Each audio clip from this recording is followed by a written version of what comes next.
Oh yeah. Another Thursday night live show. Get ready to start here. Of course, we had technical difficulties. I think we have technical difficulties all the time.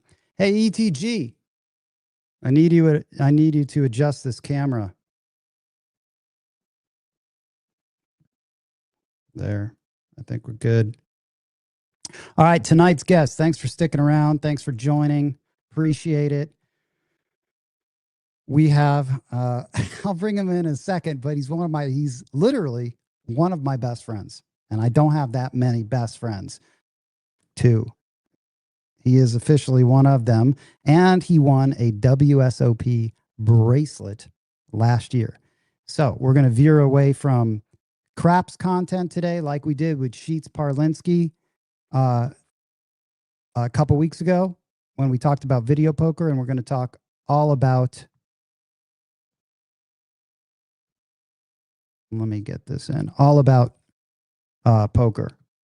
So before I bring Courtney in, shout out to everyone that joined this chat, and apologize for the technical issues again. I think it's just a weekly thing. We got Shooting for Aces, Huggy Bear, all the people. There's a bunch of people in town right now in Vegas. Hopefully you can connect, you can connect through the chat group, but I know Jag is in town and he hit them all at Planet Hollywood this afternoon. Sent me a picture at 10:10:10.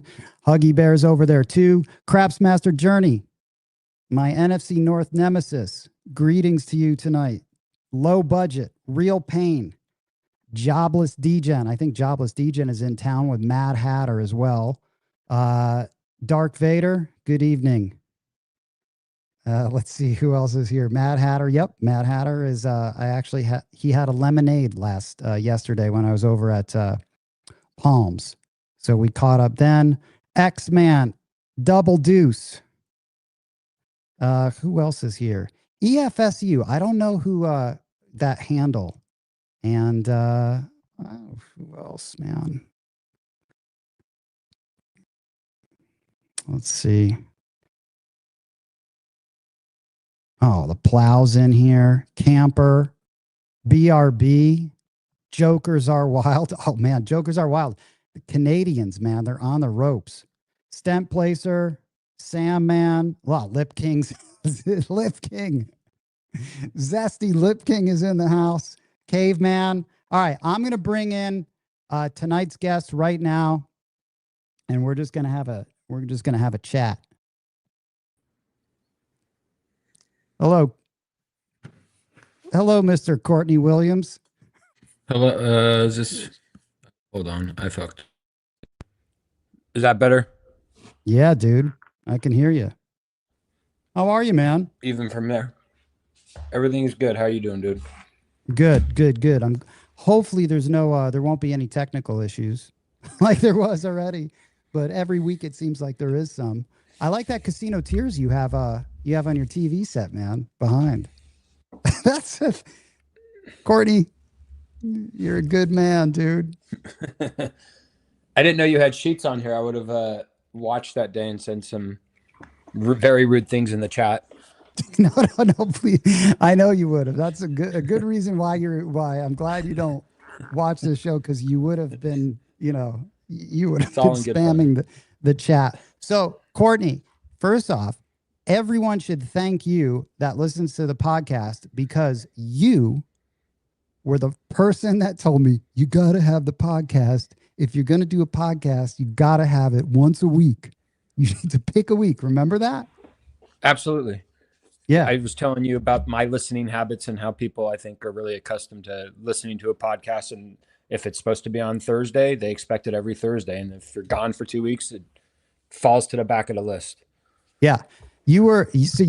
So a little introduction, Courtney, before we get to why you're here, besides we've known each other for how long? I was thinking about that today, man. I'm guessing like maybe 14 years, maybe a little 15 years. I think it was like 2012, 2011, somewhere in there, if I'm not mistaken. No Maybe way. 2012.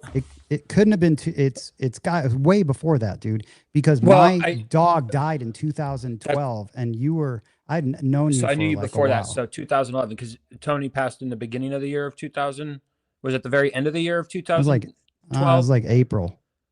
It was April. Okay, so then I met you probably like at the end of 2011 sometime. I don't know, man. I feel like it was way earlier than that, dude. Was it? It could have been. We Yeah. met at our friend's spot, Beth. Yeah. So Courtney and I have a very like long gambling history together. And that's why I'm excited about this talk, Courtney, because we don't talk enough in general. We're like that kind of friends where it's like we can not talk for months at a time, and it's just like, nothing ever changes. Correct. By the way, do you know, since you're one of my best friends, you know that it's my birthday today? I do know it was your birthday, and I didn't know if you were 67 or 68 today. Yeah. I didn't know if you were going to share that with the 78. My bad. Mm-hmm. No, I do know it's your birthday. Yeah. Okay, good. All right. So, Courtney, we met. We have a very interesting story, but let me put this, I'm going to add this to the stage right now so everyone knows.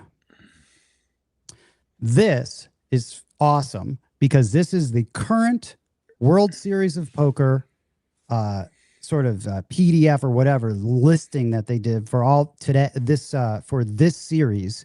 And you are listed in this on the sort of the blind structure of the Colossus event, and you are listed here 2025 reigning champion, and there's a picture of you, which is, dude, that's awesome, man. It's pretty fucking cool. I like that they have to see that too. The guys that I know are probably super dude, obnoxious. I know, dude. And we'll get into like our whole history of poker, man. But you've amassed. I mean, you should be. In my opinion, you should be a quote unquote pro. You can be. You have enough. I mean, shit, man. You're going on like 700,000 in earnings. You should be, for the amount of times that you actually play. Imagine if you actually played a lot. Right? Yeah. I mean, yeah, who knows? I mean, yeah, if I put in more volume, maybe I could be generating more, but it's also like being motivated versus just like trying to put in days to just go in and do volume is two different things. Like there's been many days where I think I'm going to go play and I wake up and I'm like, I don't feel like it today. So I'm not going to go. And I don't like playing tired and all these other things that I feel like are just going to put me at a disadvantage. Yeah. Well, I guess, Courtney, what do you think? What do you want to do? Should we talk about our history first, or talk about the Let's big talk score? about history. Let's talk about before history we get to the big score. All right, briefly touch on this. So you and I met, and it's the funniest thing in the world. Craps really kind of. So you've been around for my whole entire craps journey, pretty much. I mean, I remember dabbling a very back specific then. time. Yeah. I remember you coming back after a big score. You were working. You were working babysitting a celebrity's daughter who had some problems, and then you went to Vegas and you came back with a nice little manila envelope with some money in it. Yeah, full of cash. Yeah, that was the first. I was living out in Huntington Beach, working I've had like so many different lives, dude. Working as a celebrity, a very high-end exclusive celebrity rehab counselor. So I was living in a house. Babysitter. Essentially. Sober companion or whatever you call it, right? Yeah. On who knows that house was so expensive. It was like on the beach right there in Newport. And I was pretty much, I guess you could call it babysitting, right? Is that what all sober companions It's 100% babysitting. Keeping them out of trouble? Yes. Right? Yeah. Yeah. So, but I was playing craps even before that, because we were when I was getting into poker, I ended up at, in LA, the poker scene. For anyone that doesn't know, I would say, Courtney, the poker scene in LA is, I'd say, the city you'd want to be in. It's got the most poker tables out of any other city in the world, more so than Vegas. And I think, because I remember there were like 122 or something like that, at least, poker tables way back then. So it was the city to play poker in. And I feel like it's the city that you ended up really building your chops up, because those poker rooms were huge and they were tough rooms. They're and they run, like, what I think is different from like when I've played like outside of Los Angeles or Las Vegas is that LA has, like, they run tournaments throughout the year. They're not daily tournaments, which are just kind of like bingo events, where they're actually running series that are closer to the structures of like that you're going to face like in bigger tournaments. And when I say bigger tournaments, I'm just talking anything that costs over $1,000. Now, to be clear, we're talking about tournament poker. You started playing cash, and I was always playing. I did play a little cash. I didn't enjoy it. And the brutal reality of playing cash in LA, it's just a crazy, you go from like your home game thinking like you're going to go play cash, and then you walk into Commerce and it is like just a pit of people, and how you play poker.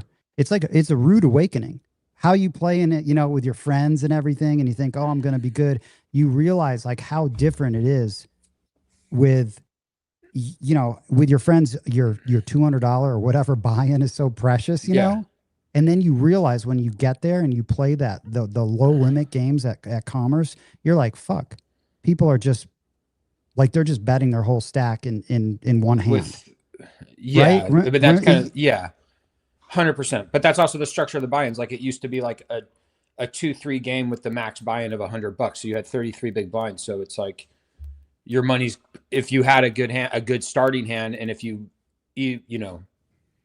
raising pre-flop and get a couple of callers, you're pretty much having to shove any flop. You know what I mean? If you hit or miss, that's kind of how that game goes. It's 33 big blinds in a cash game isn't not a lot of room for maneuvering. No, I ended up like hating that whole thing when I was like, okay, I'm going to do this for a living.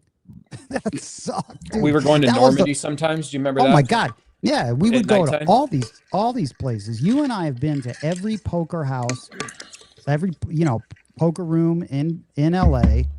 Yep. All hours of the night. You and I have been in every shady fucking home game, dude. The shadiest of shadiest games you and I have been at in LA. Yeah, we played that one with the one guy.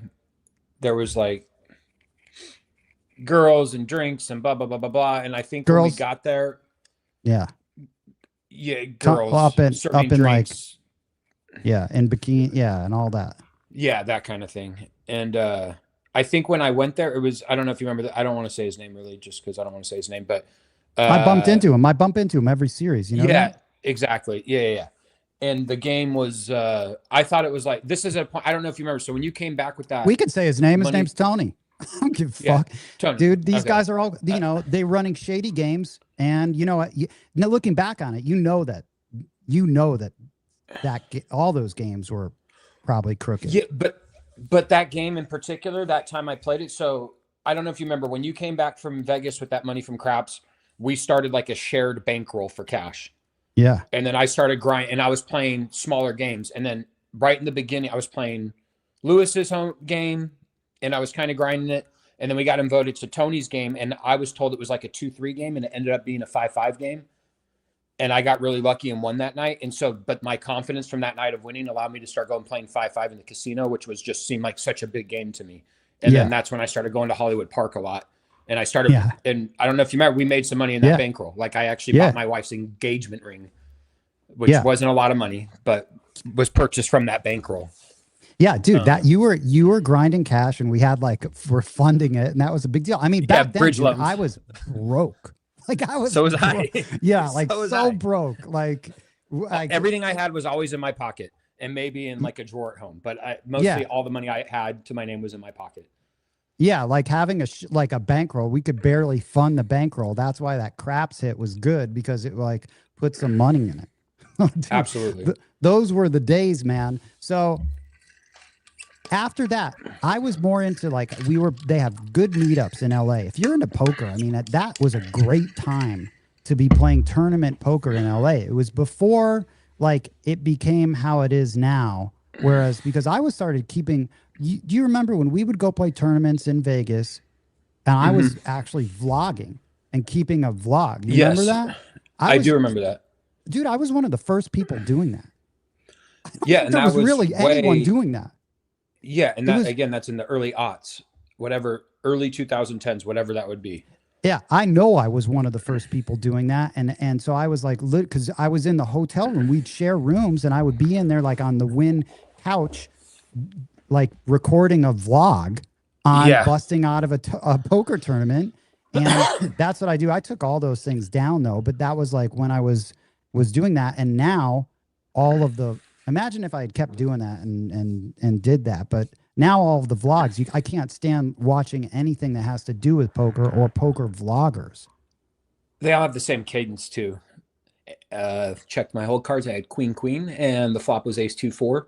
So I checked because I think this guy's an idiot, and I bet and blah blah blah blah blah blah blah.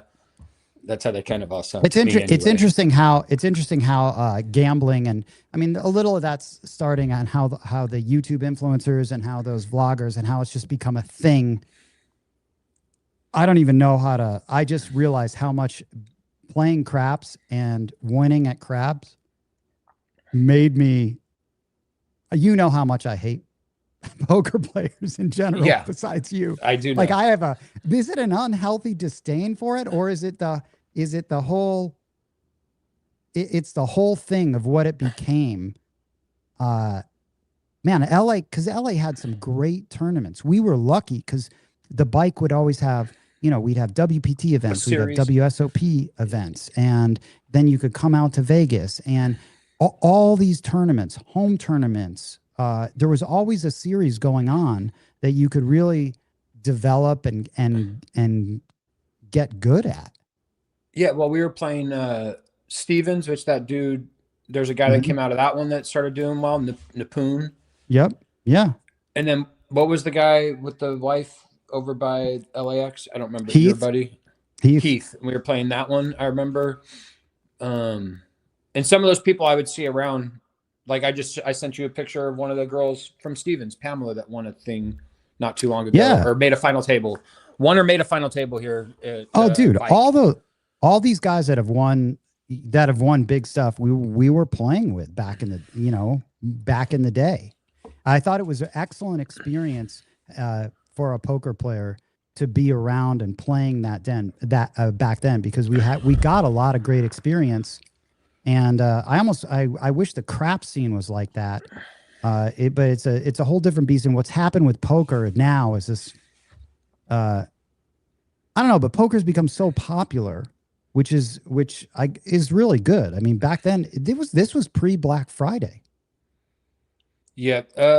Pre-Black Friday and then post-Black Friday, all of it obviously pre-COVID, but I don't know though, if there was like craps home games, I don't think I would be. No, I don't play craps. Dude, I don't think I'd want to go to that though. No. Court, I don't even know. I hardly ever talked about craps with you, but yeah. Anyway, you and I met in Beverly Hills. A great story. You and I met at a 50-cent dollar game. Was it that? Was it that big, or was it like 10-cent, 25-cent, dude? No, I don't. No, I think it was 50-cent dollar, wasn't it? If was with you an told old me lady. it was Her 10 name cent, was 25 Beth. cent, I would believe it. Her name was or Beth. 25 cent 50. And that's where I met you. It was at this lady had a meetup game, and there were like, how many people? 6 people there? Yeah, something like that. It was the most random thing ever. I ended up sitting next to you. We ended up talking after we left, and it just so happened that you saw my dog that was sitting in my truck. He would always sit in the front seat of my Land Cruiser, and then you're like, oh, I have a boxer, and we have a boxer, and then we ended up becoming friends, and we've been friends ever since. And we've played a shit ton of poker, talked so many hands together, and through that, like we were like, and with our like group, I guess it would be Franklin, who's not able to join us just because he's technically he's so weak that he couldn't get his shit together because he would be great in this. Maybe he's in chat, but I wanted to talk about that whole experience about you winning the bracelet, and he would be great to have because to this day, you, me, or you, Frank, and I, we have a chat group, a text group that goes throughout the year all the time about any events that you play or he plays, and if I happen to play, which he is there in the chat. What do you say? Where he's like, can I see it on my thing or no? I don't know. It says Minso. He's like, I'm here, dude. Okay, miso soup, good for him. Yeah. So this is a great. Don't make me, he says. He says, don't make me say something. Oh, tell me something. Yeah. So, okay. Great story about Frank. I'm going to just say, because Frank, I love this guy. I met him. So this is the official group, you, me, and Frank. I met Frank playing across from him at like the LA Poker Open, because I remember it. He was wearing a baseball hat. I don't know what it was. And I was sitting like directly across from him, and I would always get in. He was a tough out, right? He was always tough to play against. And so, and he was there the whole day. It was like him and I would, how when you're playing a poker tournament, you'll see people come and go from your table, and it's usually there's like one guy, if you make it that far, that's been there the whole time. Yeah. And then your table recycles people. But he was there the whole day. And then back then, I think I was smoking cigarettes. Were you smoking? No, you didn't. Were you smoking? Me or Frank? Yeah. Me? I smoked up until I smoked up. Yeah. I smoked up until about 6 years ago. Yeah. So we were all smoking. I was smoking. We were out on the balcony at Commerce, and I was like, yo, man, you're tough. You're tough to play against. And then we became friends, and Frank was he's my honorary, like, I'm an honorary Korean, because he's taken me to, after we'd play poker, we'd go out to K-Town and he would educate me on how to order Korean food and what to order. And the dude has a fucking bottomless pit for a stomach, right? He'd educate you on what to buy him to eat. Yeah, pretty much. That's what it was. But I learned a lot about ordering Korean food from this guy, because we'd always go out. And so to this day, it's like, man, he is a value guy, right? He's a value. I love eater. Frank. Yeah. No, right? I love that guy. I met him through you. I met him through you. And then, he's just a good guy. He's such a good guy. And he has a good sense of humor. And he's a solid poker player too. He is. I will talk, like, there's times when I'm in when I'm in tournaments, I call him at break and I talk through stuff and try to get, like, he's the only person I talk, because I know you're not really involved. Like, he's literally the only other person I talk with poker now. And I value his opinion. Yeah. And we used to do that like all the time. We did. We'd be like, okay, 100%. and if it's funny for craps players, it's the same thing, which it would be similar. It'd be like, okay, I've got this much, and you're just setting the stage. A lot of people, when they're playing poker, don't set the stage exactly. Well, what's the blinds? How many big blinds do you have left? What level? What's your stack? What's your position? How many people are left? Like? Yeah. Versus just giving you the hand, because all of that stuff matters when you're talking about a hand. All of that factors into it.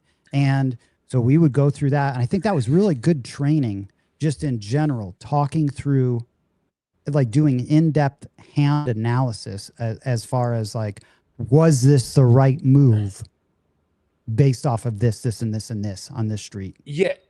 And I think I'm like, I can tell you automatically after I do something, I'm biased because that's the move I made. So I have tunnel vision. So it's good. And then, so it's good to hear, like, prior with you or talking to Frank and get an outside opinion. But I'll tell you what, if I'm sitting at break and I hear people talking about hands, I want to fucking walk away so quickly. I don't want to hear. Yeah. When someone starts saying, I'm like, oh yeah, you play poker? Cool. I already know what happened. We don't need to talk anymore. Like, I don't need to hear any more about what you're going to say. Yeah. It's funny, Courtney, how in the very beginning, when you're first playing and learning poker, we would go, oh my God, I can't fucking believe this guy just like 2-outed me. You know what I mean? Yeah. And you bust. But then after a while, after you get that out of your system for years, you've seen it all. It's like hearing a hand, you already know. It's like, dude, yeah, of course Yeah. I've been one outed, like outed Yeah, like a billion times. On the bubble of cash, on the It- bubble of day 2, whatever, all the stuff. I don't want to and hear, I, no offense, but like to those other people, it's just like, yeah, no shit. You played poker and something unlucky happened. Yeah, that's the nature of the game. I think that's sort of the education of playing poker for a long time. You just know, yeah, of course you were like you're the thing that happened, which you thought was so oh my God, I can't believe this happened. You know what I mean? I can't believe this happened. I'm like, of course it happened. You know, of course he. Well, you get spiked this. desensitized. Yeah. I mean, hopefully you get desensitized. I got desensitized. Like if I bust out of a tournament now, I would say 99% of the time I'm completely indifferent to it. Like it doesn't. I don't. The drive home from Commerce sucks. It's 45 minutes. And maybe 2 minutes of me getting on the freeway, I might feel, if I'm going to feel anything, but the rest of the time, I don't care. Like it's out of my head. I don't. It doesn't ruin my day. I think that was the big thing about you know, those tournaments and playing those tournaments. You become numb to or you play somehow you hit your quota of playing enough where you realize there's another one, and you're going to get these beats and taking those beats. I think that my biggest maybe realization or epiphany was that, well, Courtney, how much skill do you think is involved in poker? Skill versus the luck? Because we've had this conversation so many times. Well, I think it's a lot of skill, but you still have to get lucky, and you have to, and I think importantly, not get unlucky. Or when you get unlucky, it's not for your tournament life. Do you know what I mean? Yeah. So like I could, like, this is going to sound stupid. Say I have I'll talk in just dollar terms. Say I have $500 in front of me, or 500 tournament chips, and I get it in really good against somebody who only has 50 tournament chips. Yeah. And then I take a really bad beat against only those 50 chips. To me, that's good luck, because had it come against somebody with 400 or 350 or whatever, that puts me in that puts me in bad shape. So I still think that's lucky, even though it's unlucky. The situation was still lucky. I don't think, the more I started playing, I felt like you have to, what you just said, you have to just not get, unlucky. That's what it just seemed like more often than not, there's a lot of luck, I feel like, in there is, but you control in a. Yes, to run deep, there's a lot of luck, but you can control your fate a little bit. I can still decide what 2 cards I'm going to play, and at any point in the hand, I can get out of the hand. I can decide when to stop the bleeding if that's how I want to look at it. Do you know what I mean? So, the only thing that changes that is like if we put all the money in before any more cards are dealt, before any cards are dealt, now whatever the result's going to be is whatever the result's going to be. Yeah, and in your evolution as a poker player, because I want to get to your wins in a second, but like, what you've learned and I learned, a big thing is like the patience, which you have to have as a gambler. I think as a craps player, you have to have it, because it's still like the demons that we have, even as craps player, that I have, which is I'm currently taking a break, like 60 days self-imposed prison sentence, because I was undisciplined. Same thing. I went on tilt. Same exact situation for no reason. You know how you get triggered at a poker table, and then all of a sudden, this because I know, dude, you'd have stacks. You'd have heaps of chips, and then all of a sudden you'd have no chips, and you'd be like walking out because why? A lot of times, you got into weird. Sorry, go ahead. I apologize. No, go ahead. No, you got into we were talking about it. We've talked about before, like positive tilt though too. Like there's the negative tilt, like I just lost and I got to get back, and I got to get back fast. You know what I mean? And then there's positive tilt where like I've played well, I've gotten lucky, and now I think I'm invincible. And so I'm just calling lighter, and I'm making really dumb fucking moves because I'm delusional at that point that everything's just going to be going my way or good. Yeah. I am dude, I'm gonna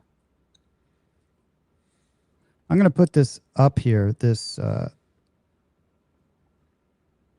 so people can see, because I want to start talking about this. Are we good, ETG? Check this out, everyone. Remove other media streams.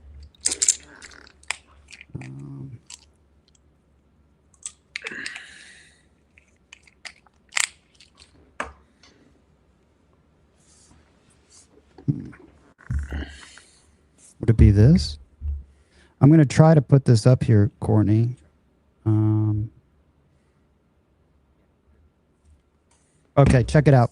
All right, everyone in the chat, then thanks. And we got a poker. I know that Chow's in the chat now from Hawaii, runs a poker game. And Juan, Huggy Bear is here from Michigan. Courtney, that's awesome. You are wearing, that's you posing for pictures. I was right there with Frank while you were doing that, and we took some pictures, which I should have them, but this is you. LA poker player outlasts 16,300 opponents to win 2025 WSOP's Colossus. Dude, I am so proud of you for doing that. That is absolutely amazing, dude. That is just absolutely amazing, man. I wanted to interview you on the podcast last year. It just so happened fucking just now we did it.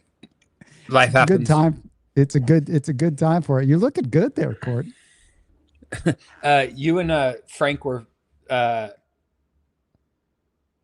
genuinely happy that it was like as if one of you guys, it felt to me like you guys were partaking in it as if it was happening to one of you guys.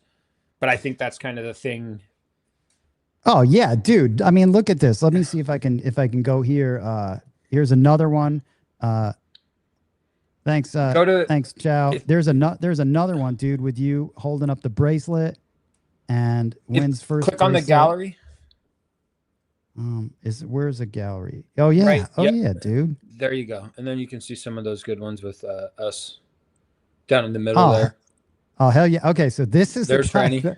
That's me talking to someone. That's you with the guy. Okay, let's talk about this table though, Courtney. Hold on a second. Let me get to this though.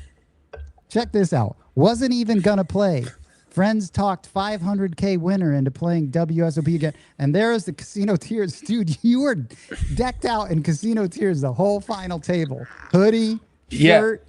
Yeah. I think awesome. I wore it the whole third day as well. I'm pretty sure I did. Yeah, dude. A bunch of people did, man. It's awesome because aren't those hoodies great for poker? Yeah, the t-shirt's great too. So, I really like that t-shirt. It's coming with me next week. And then let me see. I know that there's a bunch of other pictures here. That's you at the final table gathering. Listen, you were fucking so mellow, dude, for just winning that. This guy was incredibly mellow for winning $500,000. I want to talk about that table because when we were talking about, because everyone asked me because they know, man, did you see that? Can you believe how lucky he got? Yeah, I can. That's me. I don't know who that other guy is. Hopefully we get Franklin in here. Dude, so this guy, Courtney, this guy's a nice guy because I gave you his number. He was fantastic. Yes, I played at a table. After. I played at a table with him later in the series. And I was like, hey, dude, blah, blah, blah. And he told me that big hand. So there was a big hand in the very beginning of the final table. It was the second hand. I think it was the second. It was like the second or third hand of the day. And I was still on my way over there. Right. I missed his hand. And yeah, you did. And I thought I was going to be on my way out before you even got there, but I didn't know if I knew that was the thing, but here was the deal. When I got there, I think I was 8th in chip and 9th place was 59 grand or something like that. Mm-hmm. Yeah. I didn't care if I just won 59 grand. That was fucking enough money. Like, that's why, like, I didn't care. Like, I mean, I cared, trust me, like I wanted to win, but I wasn't going to be bummed if I busted out 9th, 8th or whatever the fuck. It was like, that's a pretty good score. And the feat itself to me was like making a final table at one of the World Series of Poker events is for a poker player is a pretty big deal, I think. You know what I mean? What are you talking about? That's a massive deal, dude. And how about this guy, me over here with my hands up?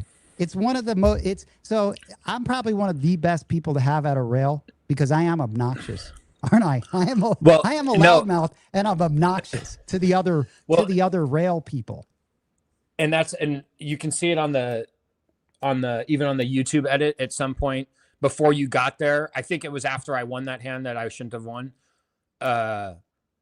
And I was saying something, and I said, because Frank said something, and I said, that's not even my annoying friend yet, or something along those lines. He's not even here yet. Yeah, because you and I have had a history of like being on the rail of other tables and talking shit. Because they all of a sudden, so poker players, for everyone that doesn't know, poker players in general are fucking little bitches. They're just little bitches, and Twitter was made for poker players. I think it was made for poker players to tell the world how smart they are, because they need to tell the world how smart they are. Because I feel like that's right. Yeah, and go back to picture, or never mind. Don't even go back. But the guy's even wearing the thing. No, the guy in the other story where the guy's even wearing the thing on his nose. Oh, this guy. I'm sorry, dude. Like, it was nice, but I snapped him off in one hand. I don't know if you guys remember. I called it. Yeah, I remember that. Yeah, I remember that hand. And he's like, look at him. He's giving you that stare down, dude, because he's got a breathe right strip on his nose because it's going to make. And he has his hand in the correct place for poker players to have their hand. That's where poker players put their hand. I would make fun of people, my friends that would do this, that would strike the poker pose. You know, I'm deep in thought. I'm a poker pro, and I'm just going to put my hand here because that's what I have to do. I'm a robot.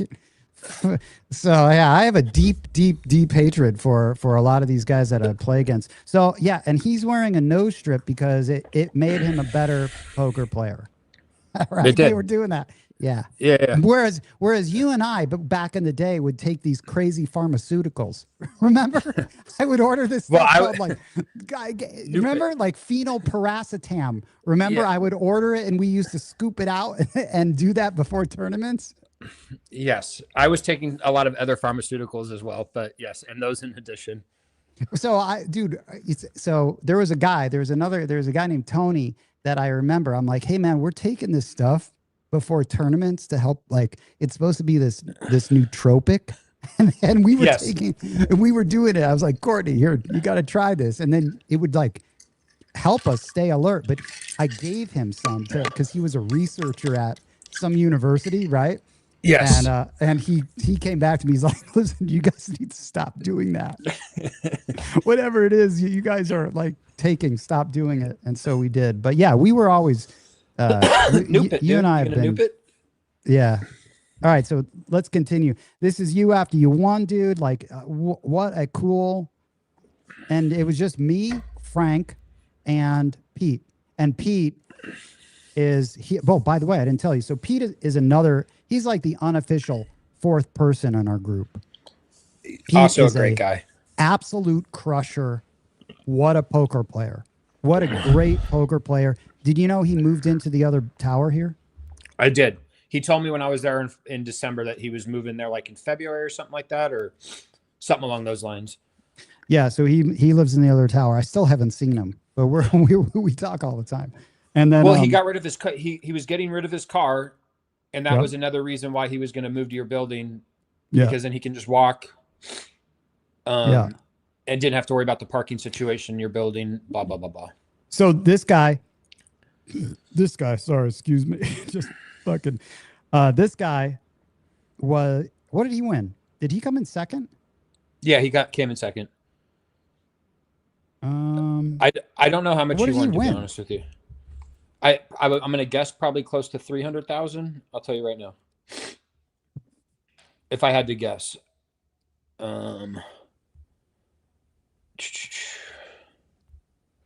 So it turns out, Courtney, that this guy Pylor. he won 361. 361,000. This Yeah. okay. So here's these guys. This is awesome. So Frank is right here. You can barely see him on the left, wearing a Casino Tier shirt. Pete right here, the Crusher, wearing an old school Casino Tier shirt. I'm wearing the Casino Tier shirt too, and hat. And then you are too. It's awesome, dude. It's so awesome. That's such a great picture, man. I was like so stoked for you, man, because I really hated the people you were playing against. I really hated them more than you did. You know. Yeah, but like I think like I'd be over like, especially like when you get to the end of day 3, it's like you guys are all in like one close space. So like when it's like 6 or 7 tables, you guys are kind of spread out, or like, I don't know who's 3 tables over, but once you kind of get down to 2 tables, you kind of see who's, and then a lot of the guys at my second to last table at the end of day 3, a handful of those guys also made the final table. Right. So we were together. Yeah. There starts, unfortunately or fortunately, when you're getting that close and like, it's like, hey, we need like 5 players to go away or 4 or whatever before the final table. There does start to be kind of like this camaraderie, you know what I mean? Yeah. Yeah. And like when we know there's kind of, we're like letting people play slow at our table to let somebody to try to bust that, because you're not hand for hand really at that point. So there ends up being a little bit of camaraderie, I think. Just because it's like, oh, you've also survived these last 3 days. Yeah. You know, a fucking 12 hour, whatever the fuck, you know what I mean? Yeah. But doesn't also mean that someone still can't be a tool. So how many quote unquote pros were at that final table, dude? 2. Who were they? Do you remember? Matt, Ryan Lang, and I can never pronounce Matt's last name. I'll tell you, you know who he is. Hold on, I'll tell you right now. This is awesome, dude. This is you two at the final at the hand for heads up, dude. Matt Glantz. Oh yeah, Matt Glantz. Yeah, he went out third. Did you bust him out? I did bust him out. Oh yeah, and he was ahead. I was cheering so loud against his rail. I think it was. I remember my ace queen against his 9s. Yeah, it was awesome, dude. It was great. Okay, so let's see. That's a great picture, man. It is a great picture. I didn't want to smile at him. It just felt silly, dude. And they wanted me to keep smiling, and I didn't really want to smile. It just felt, I don't know. Dude, that's a great one, though. Yeah, it was fucking super cool. And then we went and ate after, which was also cool. Peter introduced us to a place that I love now. Oh my god, dude! How Japanese cool barbecue. was that, dude? That was fucking amazing, man. For you to like come through with that. You just look at fucking Frank in the back. That's like the best picture of Frank. My all-time favorite. That is. Does that happen to be your phone screen? Phone lock screen? Yeah, it's still my phone. That is still my phone lock screen for everyone to see this. That's that picture with Frank making that face. So it's funny, man. Funny. All right, so Courtney, let's go through that final table. So when you got there, you're guaranteed 59,000. Yeah, I think it was 59,000 or something like that. It was 57.9, and then it was 73rd. It was 70. I was 8th in chips, and it was 73 for 8th. So either of those two numbers, I was on 3 bullets, which is $1,500. Either of those two numbers, I was ecstatic to have. Yeah, you were, and because previously,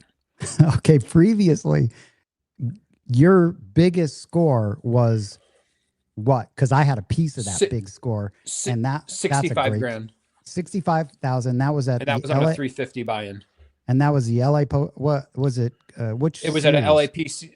It was at an LAPC. Yeah. It was an LAPC event. And I made the final table. That was one, and I told you I ran into the guy recently at a tournament, a guy named Mark. But, I remember that. We both made day 2. And I got it in with 10s against aces and turned to 10. And you texted me and you said, I think you're going to go deep in this, dude. Or something along those lines. Like you were like, which is the same thing that happened in this tournament. I hit a royal flush on the first day to beat a set of jacks or queens, I think, or something like that. Or maybe a set of kings. And you and Franklin were both like, oh, this is like where magic stuff happens. Something along those lines. I don't want to butcher exactly what you guys said, but it was like, this might be something. And this is just day one when that happened. Do you know what I mean? Oh, yeah. That reminded me of this thing. Wasn't even going to play Friends Talk into playing, because I remember where I was when I said you should play that event. I was driving right under the bridge on the strip going to the gym. And I'm like, you should play that event, like versus some Frank other said event that you were going to play. I was going to go play some $300 event at Golden Nugget.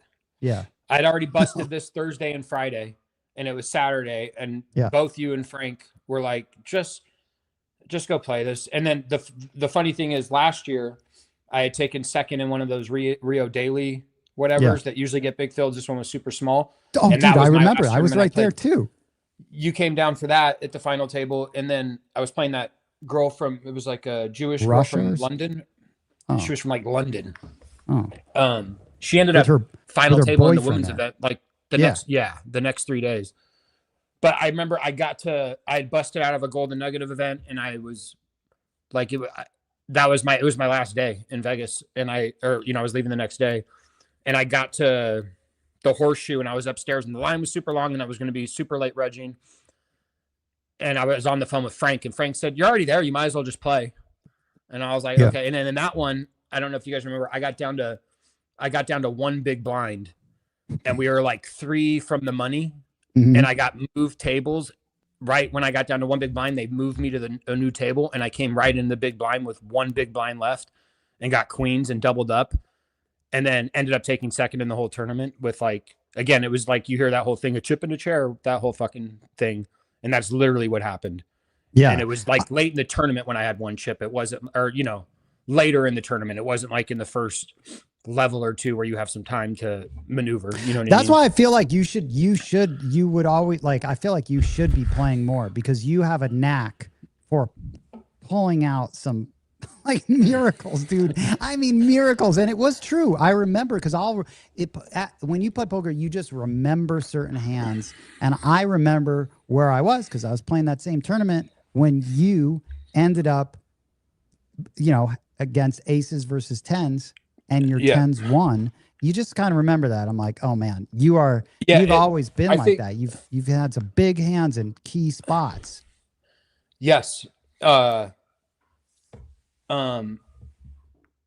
Yeah, but again, it's like, for all the ones that you can remember, we can still tell all the stories of me having enough chips to be like, leading in day 2, midway through the day 1, and then being out. Like we went and played a win one time where we went to dinner break. Oh yeah. And they had the chips posted, and I was like top 5 in chips if the tournament ended. Obviously it's not going to end there, and it's still early. But I had, basically, for people that don't know how to play poker, it's like, if I can see or if they don't know much about tournament poker, if I can see what other people have, I know how to kind of, now I have if I choose to and have the ability, I can shift gears. I don't have to take thinner lines. I can play more conservatively, because now I'm just protecting this chip stack that's going to have way more effect on day 2 than it is on day 1. Yeah. You always had a skill of accumulating chips quick, something I never had. And then somehow you would be walking past me. Gone. Well, I would just grind, because I would never Yes. And you cashed way more times than I would cash. 100%. Yeah, but and then you had the deep run. You had a deep run in a World Series poker event, I remember, and we were leaving that day. It was a millionaire maker, yeah. Yeah, and was that day 3? Like day 4, I busted in the 90 something. And of how many people? 7, I don't know, or 7,000 at least. 8,000, yeah. It was one of the first years. So exciting though. But I'm railing you, in a non-rail situation. Yeah. You know what I mean? Like, I wish I had the mentality of a craps player now. If I was at that table, I would have played that whole table completely different. I think craps players end up way more guts, I think, ultimately, to play craps. Now I look at it like how not scared I am when I'm at a poker table. Whereas when you're just playing poker, you're like nervous and you're afraid of pushing it all in. I think with in craps, man, you're at that situation a lot more times. I feel like with craps, you kind of have to bet in order to win some money, and have to risk it more often than putting everything out there to go busto in a tournament. But what's the fear in a tournament? Is it that I'm going to lose and go home? Or is it that I'm going to look stupid in front of these other people that I don't care about? I don't know, man. Maybe a little. Do you know what I'm saying, though? So, like, when you're playing craps, there's no one really understands I'm not saying no one understands what's going on, but it's different where you're not going to walk away from the table. A lot of people do. Well, but I'm saying, so, like, if you try to make this move and you put it in really bad, I think most people think when they walk away from the table, everyone's going to be like, I can't believe he did that, which happened. I've heard that happen, but I've also heard it not happen. Do you know what I mean?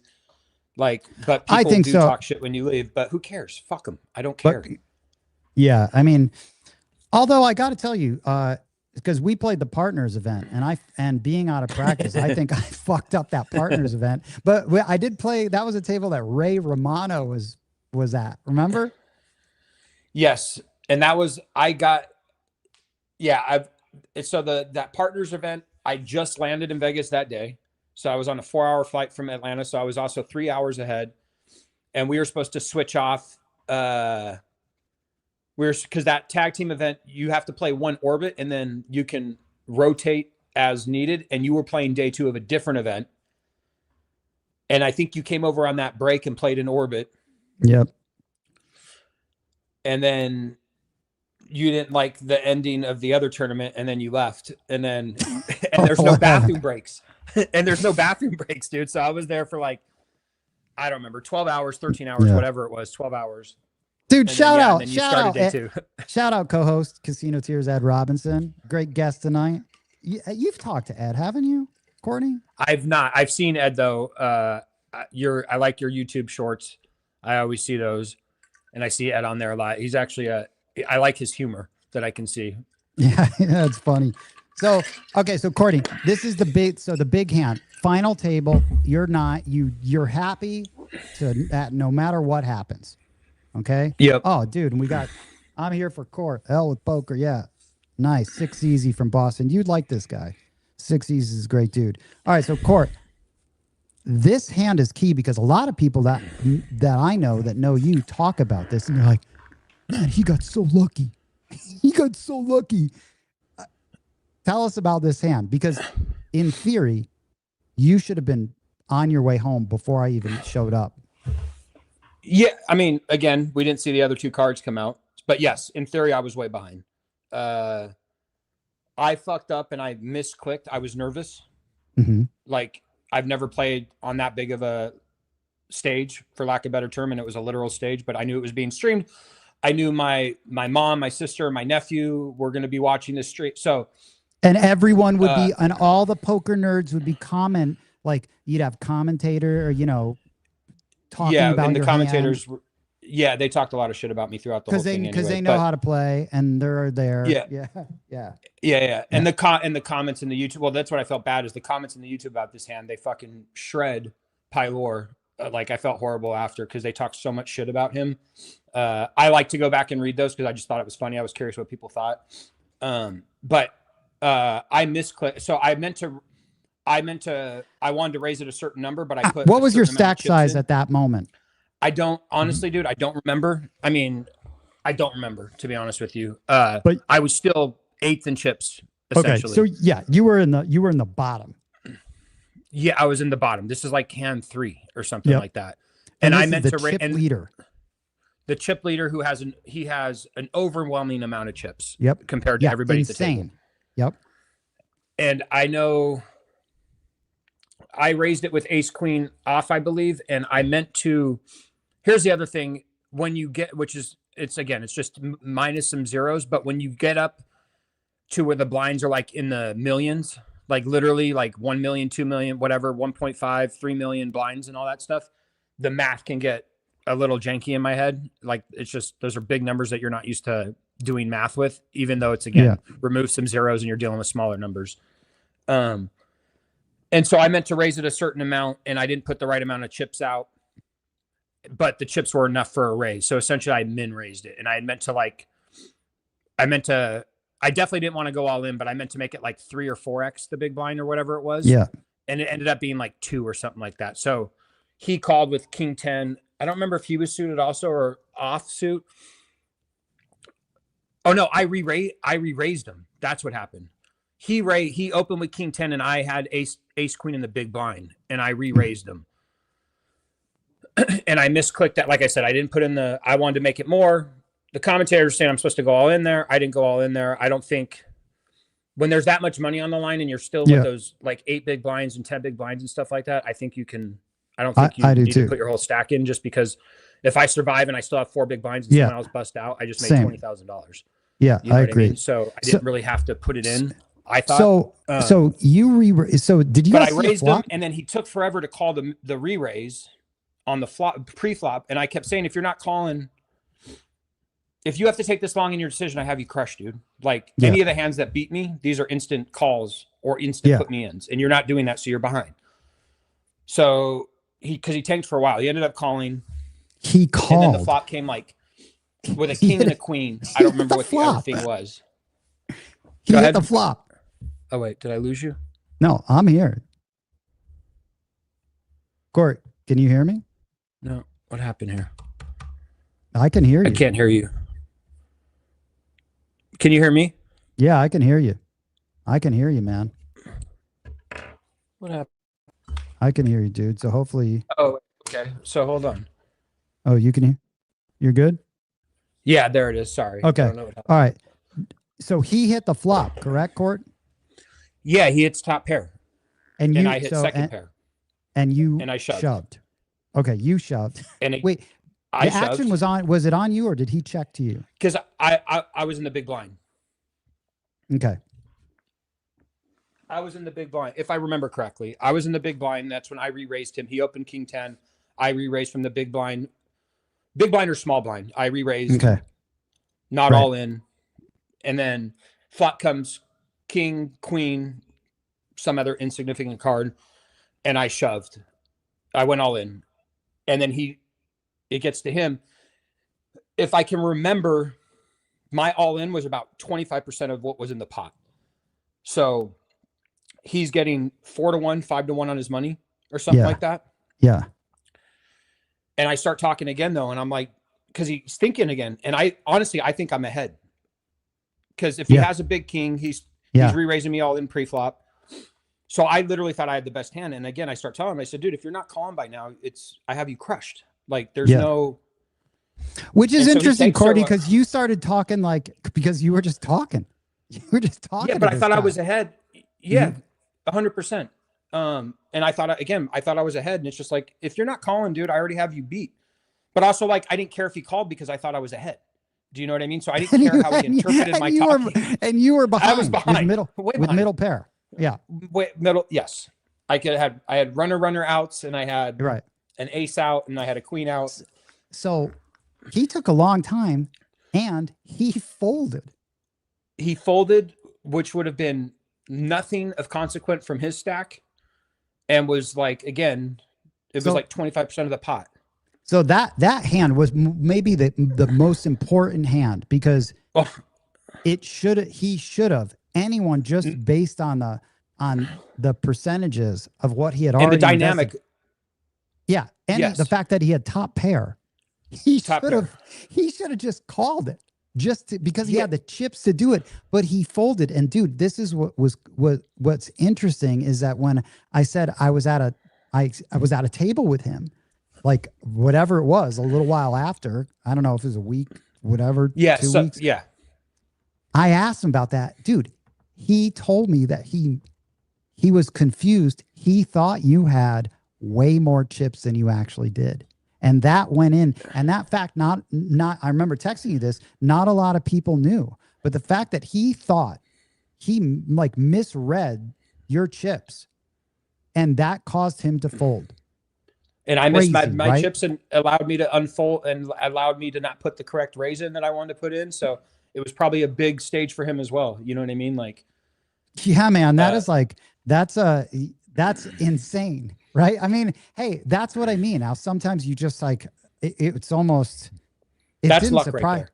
So as the hand kept going, dude, I remember when you were behind in a hand, you like looked over and you're like, I'm gonna hit it.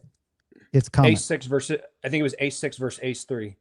Or yeah, you were behind on multiple Ace-6 heads up. Yeah.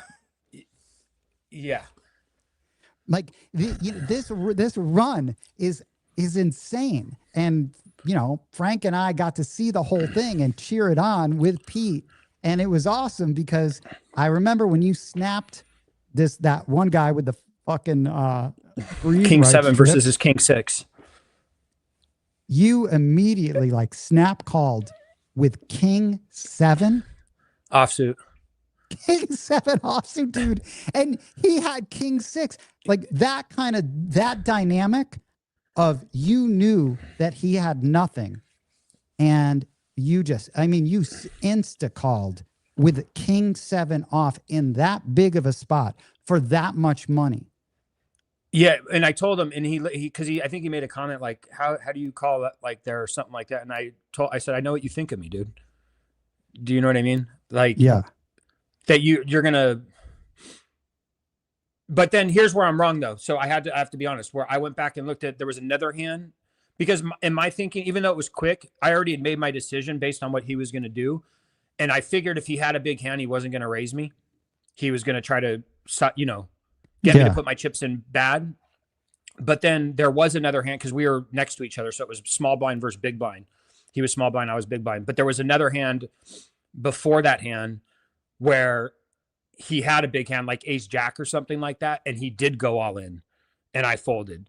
So I guess my theory was wrong, or it was at least wrong. I figured if he had a good hand, he's going to play it slow and try to milk me. And he's probably more or less shoving all of his garbage-ish kind of hands because he wants me to lay down my, because right there, like in theory, if he has King 6 and he gets me to fold out any ace or any stronger king, whether it's King 7 or King 10 or King Jack, he's making money on that play. You know what I mean? He got the better hand to fold and he gets all the chips. You know what I mean? Yeah. I mean, Courtney, you became so good at reading people and the dynamics at certain levels of tournament. And that's why you would accumulate so many chips, I think, is because you ended up playing players versus playing, like, you're just a good hand reader. I think I'm a good hand reader, but you're great at I think understanding. You're a better handed reader, to be honest with you. Well, I just think I think you knew like more dynamics of what this guy's trying to do to me based off of like in the leveling. He thinks I play this way, so now I'm going to do this, and that is very much about switching gears and but also like trusting my gut in the situation and going with it. And who cares if I look stupid? If I call it King 7, he has pocket aces, I look like an idiot. Yeah, but I call it King 7 and he has King 6, I look like a fucking genius. Do you know what I mean? You did look like a genius. That's when I was like, oh my God. We were stunned. We're like, oh my God, how did he do that? Who does that? But that's just trusting reads. You know, and the situation. That's always going to happen at any tournament. You're just going to know when someone's full of shit, because that's part of what you have to do. You have to be able to do that. But you were lucky to keep there was a UFC fighter, I think, or right? Wasn't a UFC fighter at your final table too? Yeah, and so is his wife, who people might know, Mackenzie Dern, who's also a UFC fighter. She's a champion now. She's a funny woman. But if people follow fighting, they know who she is. Yeah. And she was there being loud, obnoxious. Yeah, you don't follow fight. Yeah. Yeah. And so it got down to what other big hands were going through there, and what were you thinking so when did you like sort of settle in as far as the final table nerves of you got through that first that huge hand in the beginning? When did you sort of start settling into like someone busted or a couple people busted and you're like, holy fuck? Because I know what I would be doing. I'd be looking up at that. I just made 20,000. That's what I was. Yeah. Well, and if you don't, but the same, I mean, I don't know if I'd say when I was settled in, but like, I don't know if you guys recall, but like on day 2, when we hit the money, that's all I kept texting you and Frank, and I'm like, 9 more people and I make $20 more. Yeah, I know. 9 more We would people have. and I make $100. Just instigate, but that's how I kept thinking of it. And because it's when there's that many people at a time in the room, Yeah. people are busting out so quickly. And so like these jumps get significant. And I had no chips most of day 2. Like, Yeah. and at the end of day 1, Frank disagrees how I played a hand. They announced 3 more hands left in the night and they were going to call it a night. Yeah. And I lost 2 of those hands. And then the very third hand, I get ace king. I don't remember if it was suit or offsuit. And a guy raises and a guy goes all in and I fold my ace king. Yeah. And Frank was saying, how do you not call there? And I was just like, I was just like, if I lose there, I think it would have brought me down to like 18 big blinds or something like that. And at that point I was going to start day 2 with 33 big blinds versus 18, which is a significant amount of like chips. And so I folded thinking of the whole situation as a whole. Yeah. You know what I mean? Not just like, because I think 9 out of 10 times people are calling with ace king there. It's like, whatever. But it was just like with the raise and all in, there's a very good chance I'm sharing cards or I'm well behind someone. Yeah. And I don't need to risk that. The 33 chips on day 2, and it was the last hand of the night. The 33 big blinds on day 2 had way more value to me than having 18. Yeah, totally, dude. That's big. 40, 45 or whatever. Yeah, that's big picture thinking. You don't need to do that. Whereas nowadays you'll see, and a lot of people, it's like ace king is insta whatever. It's insta go crazy. Like it's insta spaz out because I've got ace king when you could easily just chill. I mean, that's just long game tournament play. Whereas I think that's where maybe I would really excel at. I'm looking at like, I just got to make it in here. I don't need to play this hand. And that's why you could sometimes folding is the right move. You could, the only argument there would be to accumulate more chips, which is always a valid argument, but it's still really risky in that position. I mean, if you were heads up, if there was only one other person, you could just you could play that hand. Yeah, but like I'm saying, so 33 big blinds on day 2 versus 45 or 48 or whatever. The difference between 33 and 48 really isn't that big of a difference to me, but 33 and 18 is a huge difference to me. Do you like, if you don't understand poker, it's chips just a big. Chips are tough to come by, dude. Yeah, they are, but yes, and just like starting a day 2 with 30 big blinds, I feel comfortable with. Starting a day 2 with 18 big blinds, I don't feel as comfortable. No, like dude, I feel like I'm going to have to get it in quicker. I don't have, and then the day 2 was hour levels, so I had plenty of time, and I folded for so long on day 2. And that's a nice thing for anyone that's playing tournament poker. It is so nice. What a relief coming from a lot of those tournaments that we play in where it was like half-hour tournament, half-hour levels. When you can play an hour level, it is amazing what proper poker you can play. You don't have to always be like looking over your shoulder at the clock, knowing that it's ticking. With an hour, you can see a lot of hands and you can let a round go by and not play a hand. And you can actually wait for at least hopefully a playable hand when you need to, when you're getting sub 15, sub 12, and even in those hour levels, Courtney keep talking that you can even take your blinds down to 6 in a tournament. In these WSOP tournaments, I know there's obviously the people that are firing so many bullets. It's an insta shove, or it's an insta shove at this stack, or whatever GTO is going to tell you that I need to shove my stack. It's an insta shove here. Whereas I still think you could technically bring this down to like 6 bigs in a tournament like this because the levels are so long. Yeah. Or if you do make a misstep and you have time to recover, those hour levels are huge. You make a mistake in 30-minute levels or 25-minute levels or whatever. Yeah. You don't feel like there's enough time to recap, and now you have to press. You feel like you have to press, right? There is a big thing. I mean, I know I folded ace queen, and I think I folded ace king on day 3 to a re-raise to that guy Ryan Lang. He told me one of the hands. He told me both times were good folds. He told me he had pocket queens on one of them, and I think he said he had kings on the other.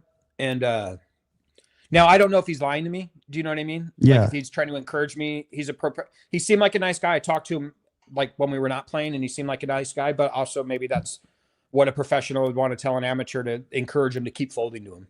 You know what I mean? So I don't know. Speaking of pro players, and when we know our fair share, and because my friends Marco that I know, and I've just been introduced to a lot of the guys like Patrick Antonius and all those guys. I heard a funny story, dude.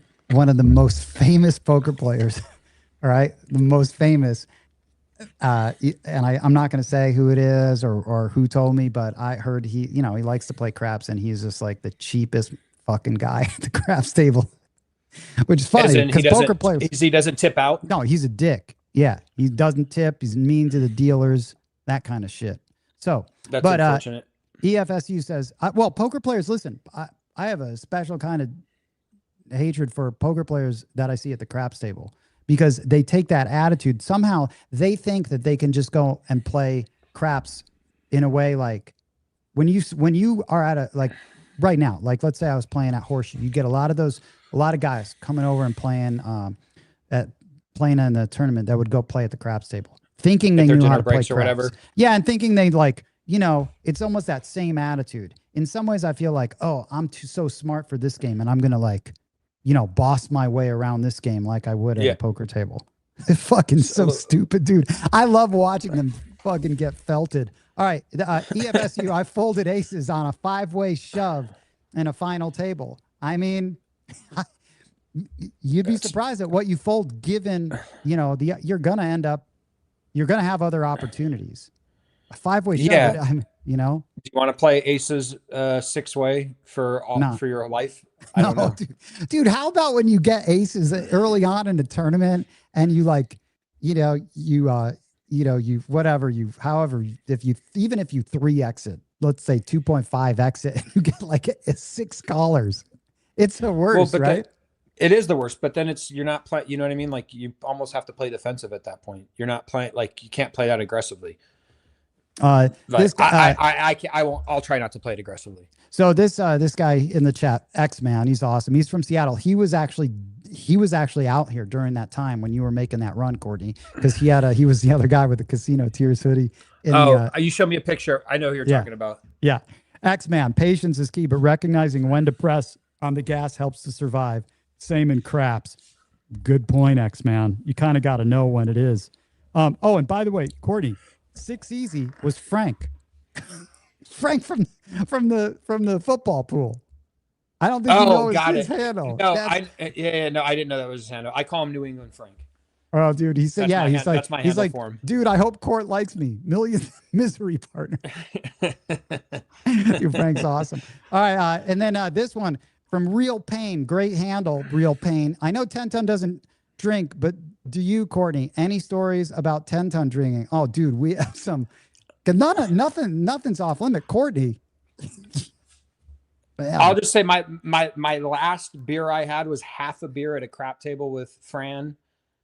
Palazzo. At Venetian. Yeah, Palazzo in June of 2015. That's right, dude. I remember that. Do you remember the car ride home? That was that time? Yes, that was that time. Because 3 days later, I went to change my lifestyle. Yeah. That's a funny story, Courtney. So, yeah, I mean, with you and I, that is a classic story about that ride home that I felt like I was going to, I called I thought it was a normal ride. I called your wife and said, do you remember what I said to her? Well, this is what I remember, and maybe my memory's distorted or whatever, but it was, your husband's insane and I will never get in another car with him. And you also, like, what I found out later, you had stopped being my friend because I was out of control. Oh my God, dude. I can't believe we made it home. Well, I had taken whatever I'd taken. I cashed. I played at when Planet Hollywood was running series. I ended up running. I took 27th or something out of a multi-day tournament there, and I was out of my mind on whatever I was doing. But I already knew on multiple substances, and that drive home from Vegas was so scary, dude, because you were like road raging against people. Yeah. I made you stop and pull, dude, you let me out. Not even at my I don't house. I made you drop me off. Not even near my house. I don't even remember that, but I'll make I it don't home. I was like, dude, I'll make it home. Don't worry about it. I just if I get in the car with a blind person car. right now, if I get in the car with a blind person right now, I have a better chance of making it home alive. Dude, a blind drunk person, I would have had. I felt safer. But yeah, and then you ended up checking into whatever you checked into, and when you checked out, we were back to being friends again. Yeah, and I think it took a minute though. I think from my recollection, I think you were still probably like, okay, cool, I know what you're trying to do, but let's see if that's what you're doing for a while before. Because I would run into you at the gym sometimes, and you'd be a little short with me, and I was like, okay, I get it. Do you know what I'm saying? So I don't remember that. I don't remember that. But then the thing is that's June 2015. Mm-hmm. And then do you guys have that other picture? Oh, dude, this is a great picture for everyone out there. But Courtney, I don't think I really ever drank a lot around you, did I? No, never. No. Really. No, I was never. All right. No, not at all. Let me see if I can add this, dude. Because this picture was from, I think, February of 2016. So 8 months, give or take, after, that one. And that was the 65 grand. Dude, look at this picture, dude. When is this? That's February of 2016. That's after you just won 65,000. It's like how late in the morning? 65,000. Got to be 3 in the morning or something like that. 3 in the morning at Commerce, dude. It is like, dude, that's funny, man. Look how fucking skinny you are there, dude. Yeah. look how you look exactly the same. Dude, that's so funny. Oh my dude, what a great picture though. Because I had 15% of you, and you paid me like 13,000 or something that night, right? Yeah. Yeah. Yep, You paid me 13,000. That was awesome. And I was yapping away at that asshole who we still see to this day. I still see him. It's so funny. We have like these ongoing jokes. So I'll see this guy that he was at a final table with that I was like chirping at with all of his dickhead friends. And it's just me, like just chirping away at these guys because he wanted to make a deal or didn't make a deal. And then you ended up No, he wanted to. So yeah. Well, so when we got down to 6-handed, we were talking about a deal with 6 people and no one was busting out. And so we took a chip count to see what the value is of the chips for the remaining poker money. And so at that point where I was in chips, I think I was in second, I would get 50 grand. And then, or what was it? Maybe 45 grand or something, whatever it was, 55 grand. But anyway, somebody said, I'll make a deal if everybody puts 5 grand in the middle from their guaranteed money. Yeah. And then we play for the 30,000 goes to the winner. And so as soon as we made that deal, I stopped playing because I knew now people were going to start playing and busting out, and it went really quick. And then we got heads up, and then this is the tournament. So you had busted out already. You went home. This is 8 hours later, 9 hours later. You drive back down to Commerce, which is not close to where you live. Mm-mm. And you got there for this, for the heads up thing. And so when we got heads up, there was $30,000 remaining. And the guy pulled me aside. He said, let's talk a deal.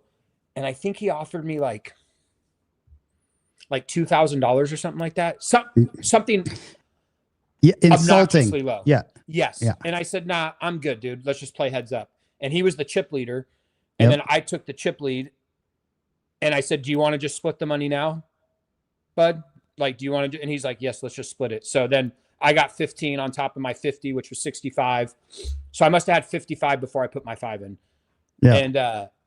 And he said, yeah, let's just split it. And so we split it. He ended up winning the tournament. I ended up winning the most money in the tournament because of my guaranteed money before. And then the extra money I got on top. So, and the funny thing is, Courtney, is that whenever I see that guy, because you see the same people for the longest time, for 15, 20 years, you'll see these motherfuckers. Yes. And whenever I see him, I'll take a picture of him and send it to you.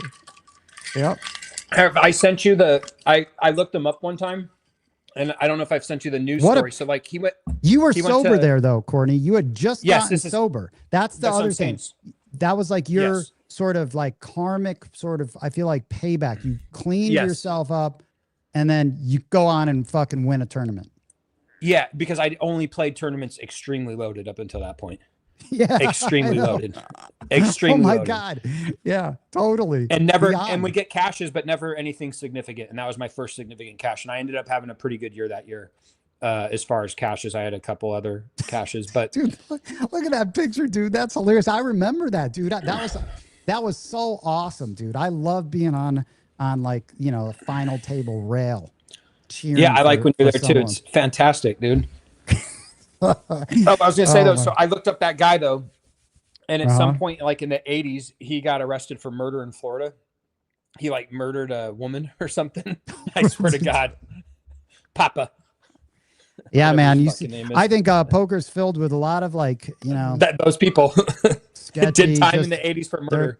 Yeah, there's just a lot of there's just like the bum outs, man. So, well, but that's where I understand when you say you don't like playing anymore, because why do you want to be around people you don't like for 12 hours or 13 hours? Well, that was the thing. That you know, I've told Ed this on the podcast. It's like I realized when I was at Mandalay Bay, I'm like, I just made like whatever $7,000 in 45 minutes, and I was drinking, having a good time, laughing, looking at all these fucking girls' asses walk by. I'm like, I just made more money than, and I'm out here to play poker.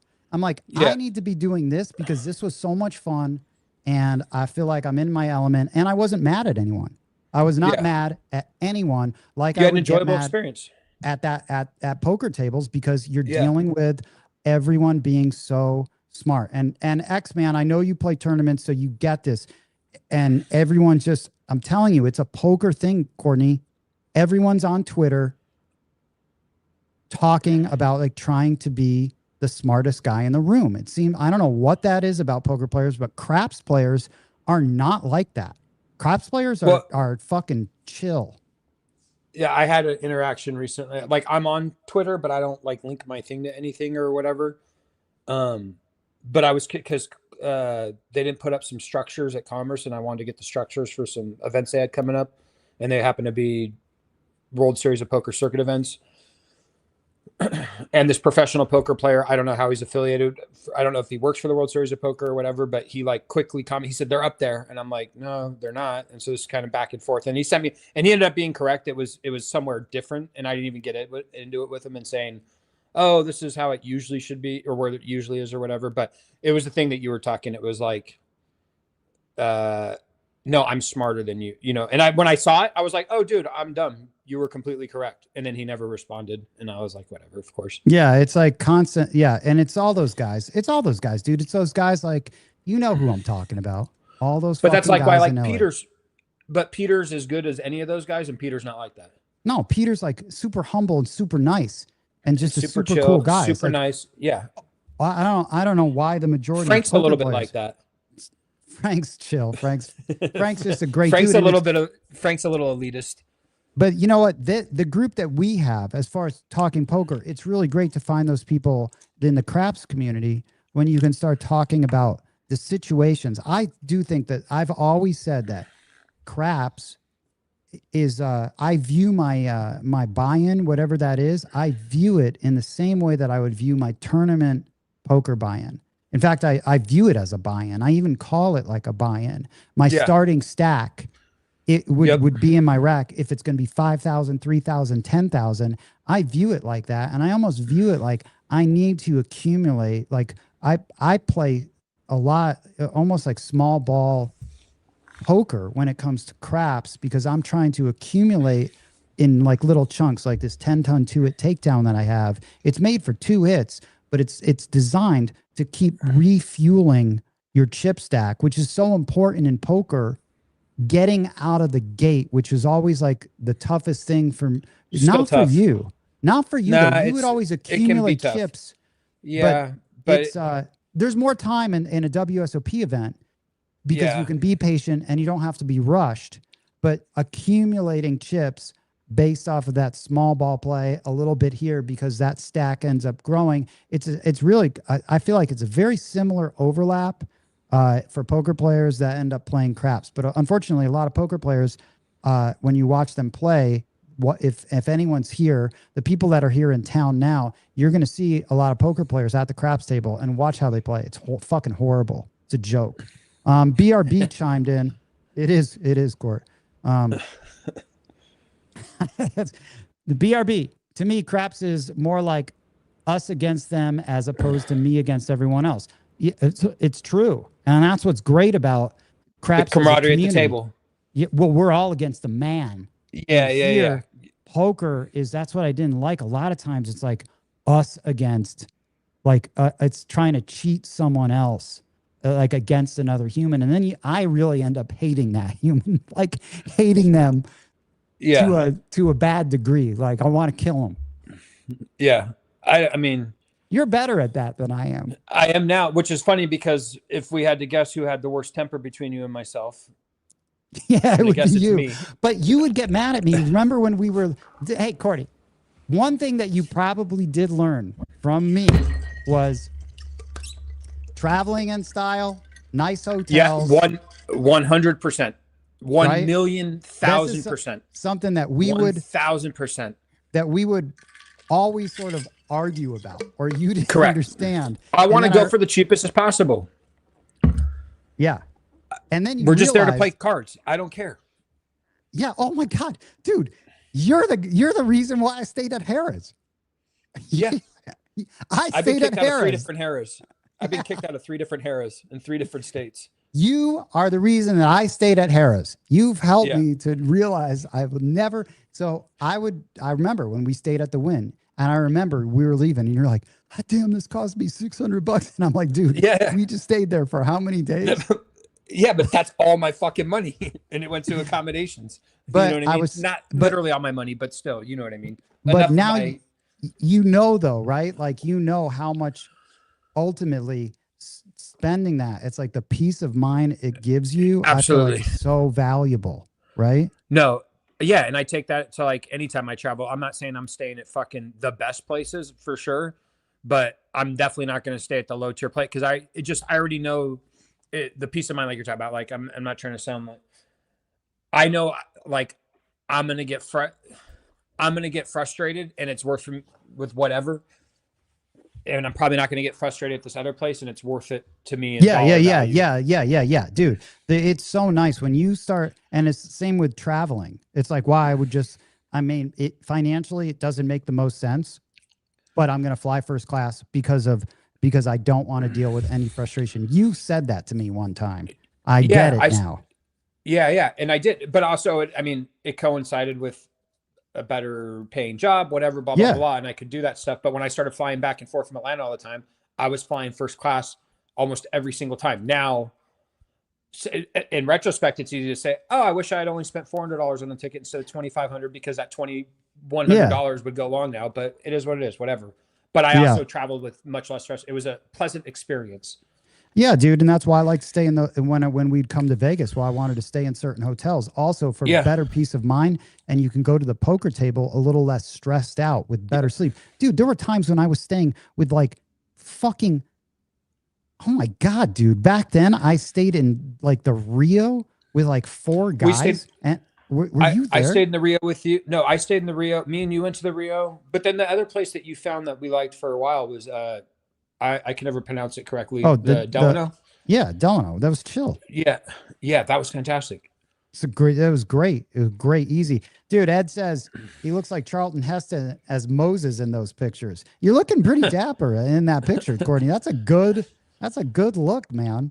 Yeah, there's some good photos. I used some of them for my dating profile. It's awesome. Not like that though. Dude, that's awesome. Dude, I love that you're repping the Casino Tears shirt though. That is just clutch, man. And then X-Man, yep, I dig the camaraderie in the Casino Tears universe. Yeah, there's a lot of good guys, a lot of good friends. Man, dude, that photographer Luther Red was working it, dude. Yeah, I should have him come shoot me. That one's on my dating profile. Solid, dude. Solid, right? Well, but the funny thing is I saw this photographer taking these pictures, and what he was doing is he was moving cups on the rail into the foreground. So he has that that's what that stuff is. So it was kind of funny. That guy he was making the shots. 350K. There he is. Probably misreading your chips. After you gave me his number, yeah, I ended up seeing him in Vegas after that, and we talked. And we were going to go to, I think we were going to go to a dinner or something, but he had to leave. He lives in New Jersey. He had to leave. He had been there since then, and I had already left and came home for a few weeks and then went back. That's Ryan Lang. That's the guy that said that I folded. I think I know ace queen for sure, and I think ace king. And he said I folded correctly. She didn't really. God, I forgot these people. I have not. I mean, the stream on Poker Go. That's what's his name? He was very nice though. I was having words with his rail. I remember I had words with his rail at one point. They got a little chirpy because they were mad, and they were mad that you like busted out like you. I think you had the worst hand, as you did most of the time, and they were just a little salty. Well, the hand that we just got three. We had just so before we got to three-handed, everybody was so shallow that it got to a point where it was almost like you all in or you fold pre-flop, and then I had gotten to like 30 big blinds, so I had him covered by a little, and I was in second place to Pylor, and I think like the very first hand or second hand of three-handed, I got ace queen on the button, and I open shoved 30 big blinds, and the commentators talk so much shit on the feed on the stream. And he had pocket nines in the big blind and the small blind. 100% the commentators on the stream wanted him to win the hand. Oh, and yeah, dude. I don't remember if I flopped an ace or whatever, but I got an ace. And for all the craps players, I really can't emphasize how many little fucking bitches are in the poker world. Okay. And do never be intimidated by any of these guys if you're playing poker. All right, X-Man, don't even. They're just like, it's hilarious, okay? Everyone has tried to be this big, badass, intimidating guy at the WSOP. Like, seriously, just laugh at every single one of them, okay? Oh, there's that UFC guy, yeah, right? He was running through on day 3. He had so many chips on day 3. I had to fold. I folded pocket eights to him. I called a bet pre-flop and he just shoved the flop, and I think he had like ace queen, there was a queen on the flop or something like that, somewhere along those lines. Man, I don't even remember this chick. Yeah, she came in like 5th or 6th in chips or something like that. I think she had no hands. And there's a guy with the breathe right strip. Yeah, that guy. Oh my god, dude. Man, there's a lot of pictures. Who is this dude? He was cool. He was on my left. He had no hands. So coming in, she was second in chips to come into the final day. Really? So Pylor was first. That lady, Sigrid Denker, was in second. The guy on my right, Kaiwan Wei, he was in third. Jason, which is the guy that you just asked, that was on my left. He was in fourth. Justin Gutierrez, this other guy with a little hat, he was in 5th. The UFC fighter was in 6th. Matt was in 7th. I was in 8th, and then Ryan Lang was in 9th to come into the day. But I didn't even know, because I didn't look at the updates after day 2. I didn't know I'd entered day 3 until way after the fact when I went back to look at this stuff. Who the hell's this?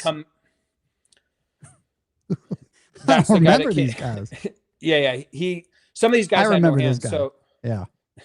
Dude. Casino Tears, dude. I love it. It was like a pure branding moment for the podcast, dude. And it was just like, I don't think do they allow I heard they don't allow branding anymore. I don't know. I'm gonna wear a shirt this year. If they tell me to turn it inside out, I'll turn it inside out. I don't know how it's gonna work. I don't know what they consider that. It's not for like, I think that'd be great. I've got new Casino Tears shirts, dude. I've got long sleeve ones. And the zip up. Yeah. There was one thing.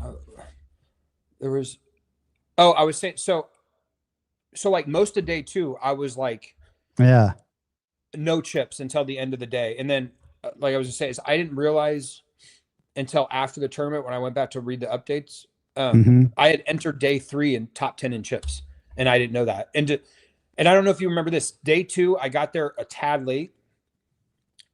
That's awesome. They had already opened my bag, and it was on the table. And I counted my chips, and I counted my chips, and I counted my chips.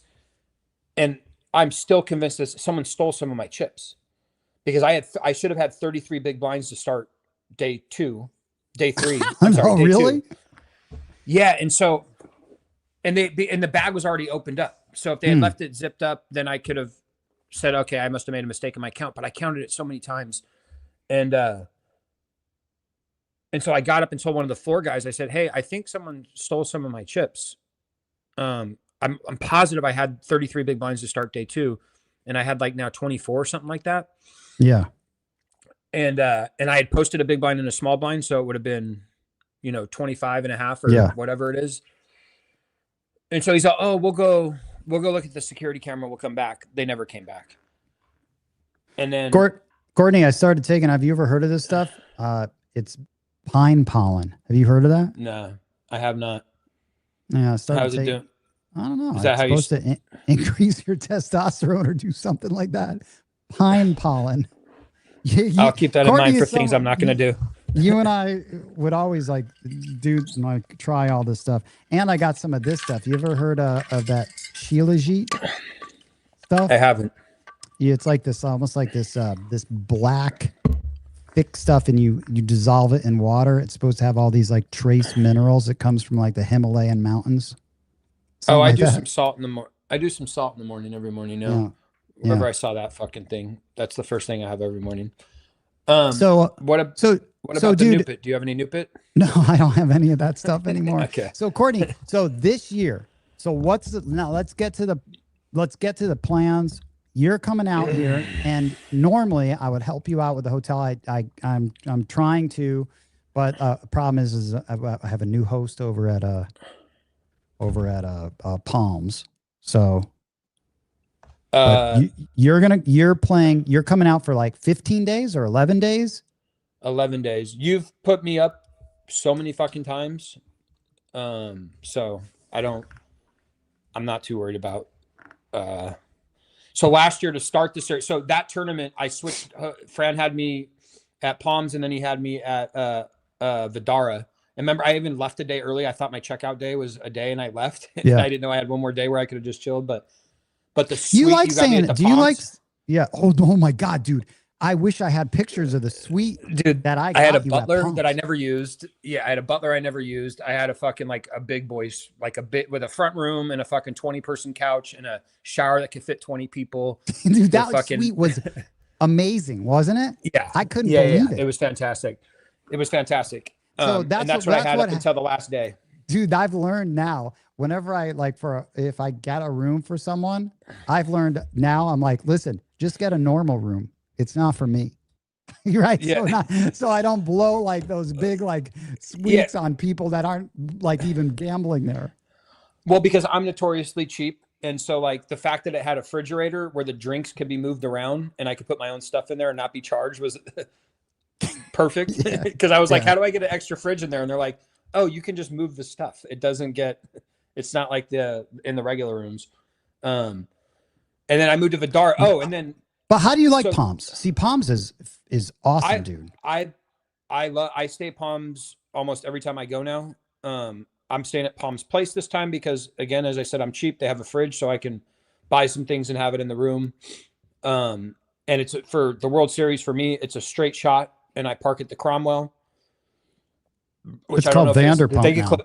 Yeah, whatever it is now. I park. Is that still a Caesars property? Yep. Yeah. Caesars was sold. I saw something about being sold. It'll probably be a lot better now. Well, so I would park at the Cromwell and then walk directly across the street and not park in the whatchamacallit. The last year, I think Well, I think that it was closed. They had it closed all last year. So you had to park at Paris. And then there was nightmare stories you would see, like people are waiting like an hour to get out of the thing, whatever. And so like no one was parking at Cromwell. I park on the second floor, first floor, third floor, whatever, go down some stairs, literally across the street to the Horseshoe. And I was inside the venue. And then it's literally a 4-minute drive to Palms from there. They're on the same street. Yeah. What is that? Spring Mountain? Yeah. Or Flamingo. Yeah. So one of them. Flamingo. Yeah. It's a straight shot down. Very, very close. I like I said, and the pond, like, again, being as cheap as I am, you don't have to pay for parking there, which is fantastic. Easy to get into, easy to get out of. Yeah. I like it. I like the Palms a lot. I remember going there a long time ago when it was hip, and then I went there when it fell on hard times. Yeah.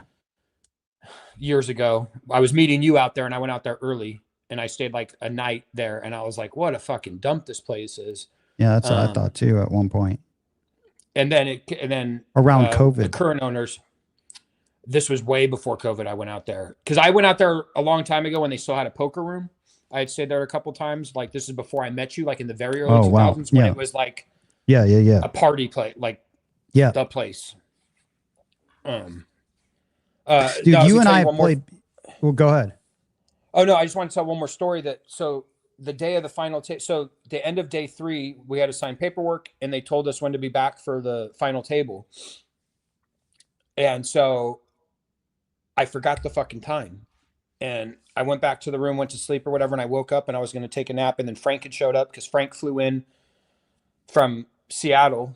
Oh yeah. That is really nice that we got Frank to be here for the final table. Yeah. Frank came down, dude. And Frank got up there and I was like, hey, I'm going to go into the room and nap. And he was because at the Vidara, I had a front room and a bedroom at the last place you got me.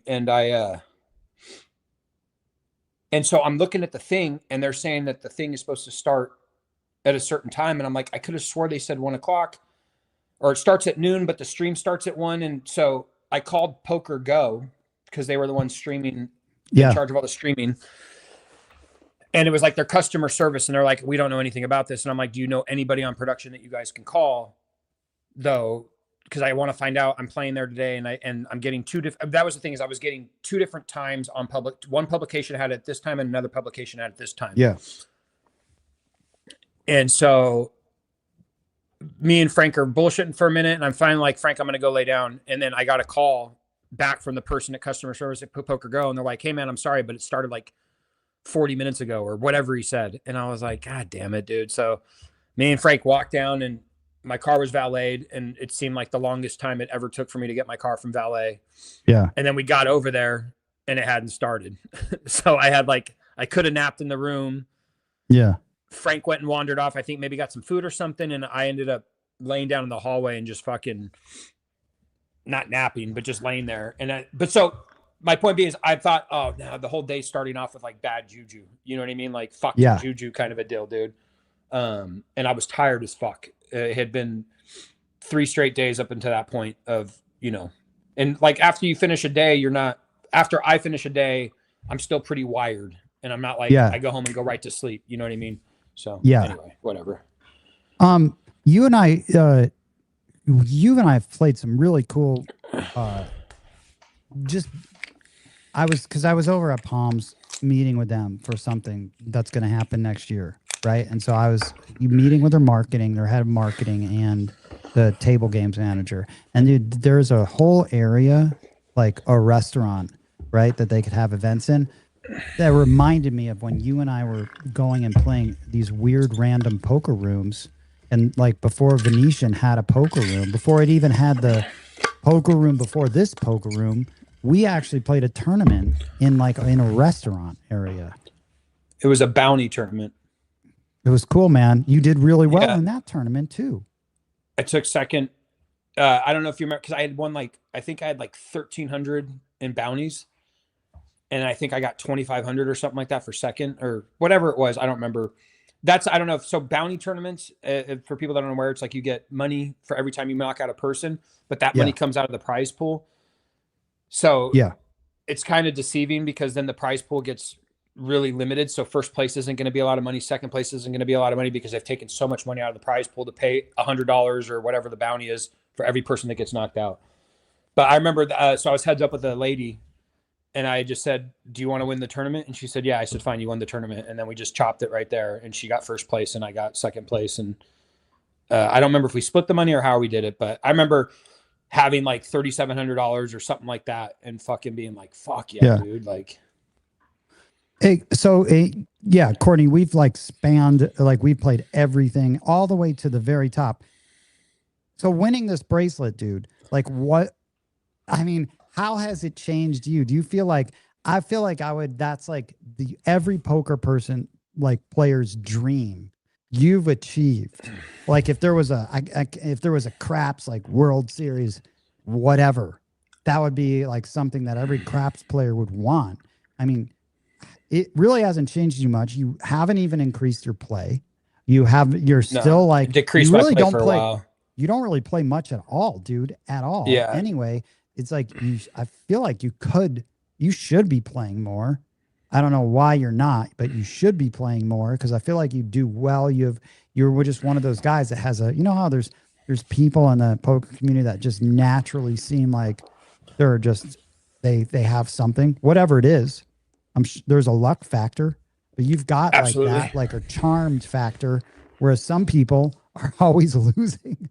Some Yes. people find There's a way to loser. win. And you know that. And you and I know certain people that fucking have a horseshoe up their ass that have just won in poker. Oh, no, just a one outer. Yeah. Okay. And then he goes on to win. Like, oh, did it surprise you that this guy got so lucky, and at the final table and won? But you know, you've had a little bit of that throughout your poker tournament, your career. So you should be playing more, but what's it like now knowing, fuck, I've got a fucking bracelet? And, Well, you know, I mean, to be honest with you, like it's still unbelievable to me. When I went back I didn't play for look at you that, and Frank dude. wanted me to stay and play a lot more because we've looked at people's results before. I don't remember us talking about it, and we would see these clusters where people would just have clusters of results where it was like, final table 3 days later, final table 3 days later, fourth place, whatever. And they were like, it would always come in, not always, it seemed come in often groups. it would come in a lot of grouping. So it's like you're making good decisions and you're running well all at the same time. And so like you could press with that. And I didn't.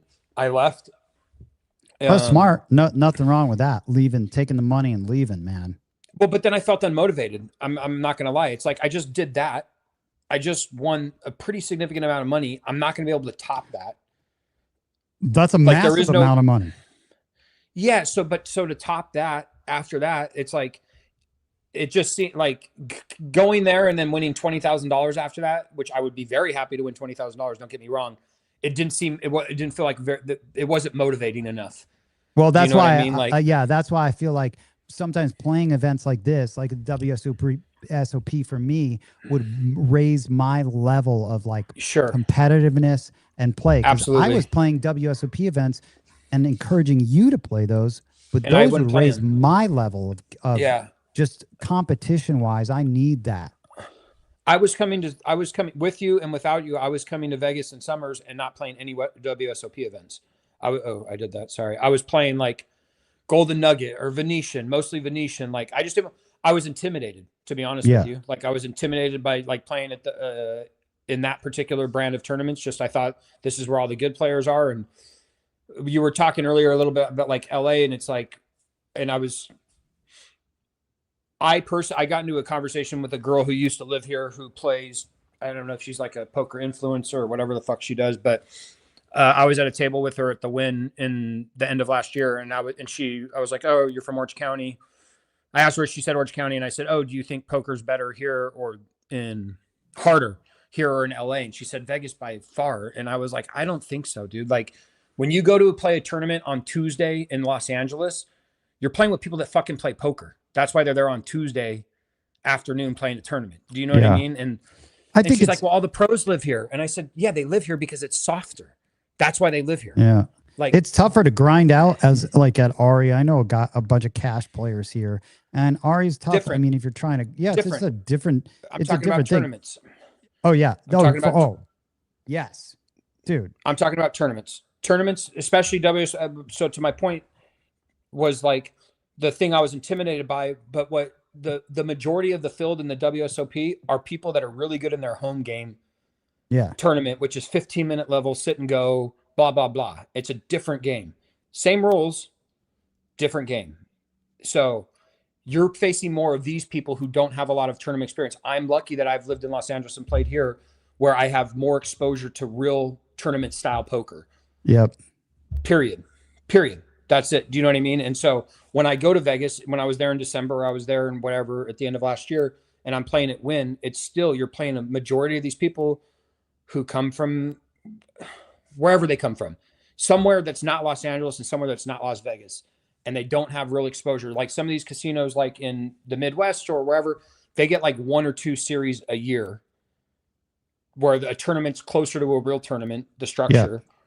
And so they only have 2 of those a year. All they're exposed to at that, again, is the home game tournaments or the daily tournaments, which are turbos, 20-minute, 15-minute level. Blinds go up real quick. Yeah. Hey, yes. Globass, you get taxed on poker tournament winnings. Yes. Yeah. They treat it, it got treated as general income. So it didn't get taxed any different way than if I had made $542,000 working, or I'd made $542,000 from that tournament. It got taxed as general income. So the same way. Yeah. I think, you and know I wrote what? A healthy tax check. Yeah. So Courtney, but playing, grinding tournaments in LA and all those tournaments, they're tough. And so very tough. When you would go here and play at a proper tournament, like a WSOP with 45 to hour-long levels, it was like, it played easier. Like for me, it was like, I was meant to play this because now I can actually play how it's everything that I'm thinking in my head, how this should play. It's playing more normal versus like the situations you can, it plays out in your mind how you imagined it versus the variables in LA, which is like sometimes it becomes so rushed, and then it becomes like it's much more. I'd say it's you benefit from LA being so aggressive. Yeah, I feel like because you right. Yeah, but there's a particular style here of guys that know that they're going to go play 5 bullets. They're going to have 5 buy-ins for a tournament. Their goal is not to use all 5, but they know they're going to fire 5, and that and their goal at this point is I'm going to put my money in 50%, dude, 48, 52% in an attempt to accumulate chips. They're going to take thinner lines. That thing, what you just mentioned is, and that happened somewhere in that, was it in the early 2010, like 14, whatever, when all of a sudden it was the factor that you'd never think about of with multiple reentries and buy-ins where people would, you can get a better advantage by knowing I'm going to buy into this tournament. Yeah. And I'm going to accumulate chips. There's guys that do that here. When I first started playing, but that wasn't common way back when. It became a thing, and then now it became a real thing. Yeah, as poker has become popular. But they made the structure to accommodate that. When I first started playing, it was called a rebuy, and that meant you had to have a chip still in front of you, or maybe you could bust out, but you didn't leave your table and go to the line. You were still at your table, and they brought you more chips, and you got the same amount of chips at a discounted price. And that was like, and there was one rebuy, or multiple rebuys were like kind of a thing, but it wasn't re-entry. You know what I mean? Yeah. So I think you might have still had to have chips in front of you or maybe that's an add-on. I don't remember. It was a long time ago, but this is like way back in the early 2000s. Like I started playing when everybody else started playing. That's my age. World Series of Poker, Chris Moneymaker, and Rounders. Yeah. Those 2 things happened very close together. And that's what got me into playing poker in the very early 2000s, like 2001. I was playing when I was definitely going to casino and playing when I turned 21, 100%. And I won I think my first or second tournament I played, which was probably the worst thing that could have happened. And back then was I won a tournament, like a daily at Hollywood Park for like $2,000 or $1,700. And I'm like, and I know nothing about poker at all. And I'm like, oh my God, I'm so good. Like, this is easy. You know what I mean? Which just set me up for a lot of losing after that. Yeah, it's funny. Like, yeah, it's almost like what happened when Craps. I told you when I won my first poker tournament, it was at O'Shea's. No, you didn't tell me. Yeah, no, I don't. So I came out here. I remember I came out here with my girlfriend at the time. Man, I don't win this with Dot. I feel like this is in 2009 or 10. So was this? This is in during your back. This is it because from my recollection, right around that time, back, and that's when poker started. Right around that time, like it was right around that time. Oh yeah, dude, good memory. I hurt my back really bad, and I was invited to a home game by someone named who actually who actually, funny, I should credit her, Chloe, Cyber Cindy, who helps me with a lot with my business and also Casino Tears. She had a home poker game tournament. And I went there and I was frustrated because I didn't win it. I was like, what the hell is this? So then I went back there just to win it. Right. And then that got me started on poker. And then I went out with this girlfriend. We went to Vegas and I'm like, I was so nervous. I did not know how to like buy into this tournament. And it was at O'Shea's. And it was, is it still open? O'Shea's is great. There's one craps table. They don't have poker tournaments anymore, but they had a poker tournament there. And I made her drop me off. And I'm like, first I went there and I was so embarrassed. I didn't know what to do. And so then I went in there. I'm like, you having a poker tournament? Like, yeah. And I'm like, I told her, I'm like, I'll call you later. Just leave me. Right. Cause I didn't even know what I was doing. I didn't know what I was doing. I didn't even know how to buy into a tournament. And so then I went there thinking, oh, it's Vegas. I'm going to go play this tournament. Right. Anyway, it's a fucking little tournament at fucking shitty fucking O'Shea's. I go back there. 14 people. Yeah. It's nothing. And so I go back there. There's maybe 2 tables and then I won it. Right. Cause I'll always remember I played the heads up of a guy that was wearing, you know, those hats with just like, it's like just all fur on them. It's like he's a hunter. No, it's like all fur, like a furry, like it's like got fake. It's almost like is it a brim? Is it a brimmed hat like this? It was just funny. One of those hats that people used to wear, and it was like all like feathers, not real feathers, but fake feathers. It was so weird. Anyway, this guy and I was heads up, and he was a really aggressive guy playing poker. Anyway, I won it, right? Dude, it wasn't anything. Couple $100, right? Sure. But I was like, okay, I play poker now. Right? Yeah, I got this now. I remember girlfriend picked me up from O'Shea's and I had won that tournament, but it was the first one I entered. Kind of like how when you start playing craps and you have your first big win, you're like, oh my God, I'm gonna do this thing.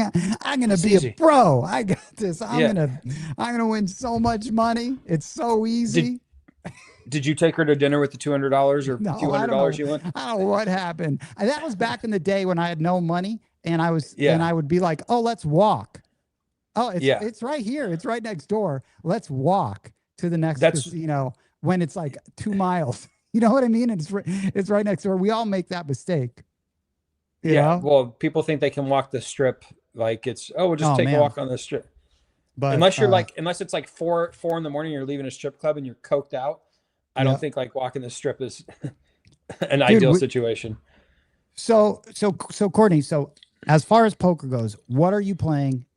You're going to be here for what, 11 days. What events are you going to play?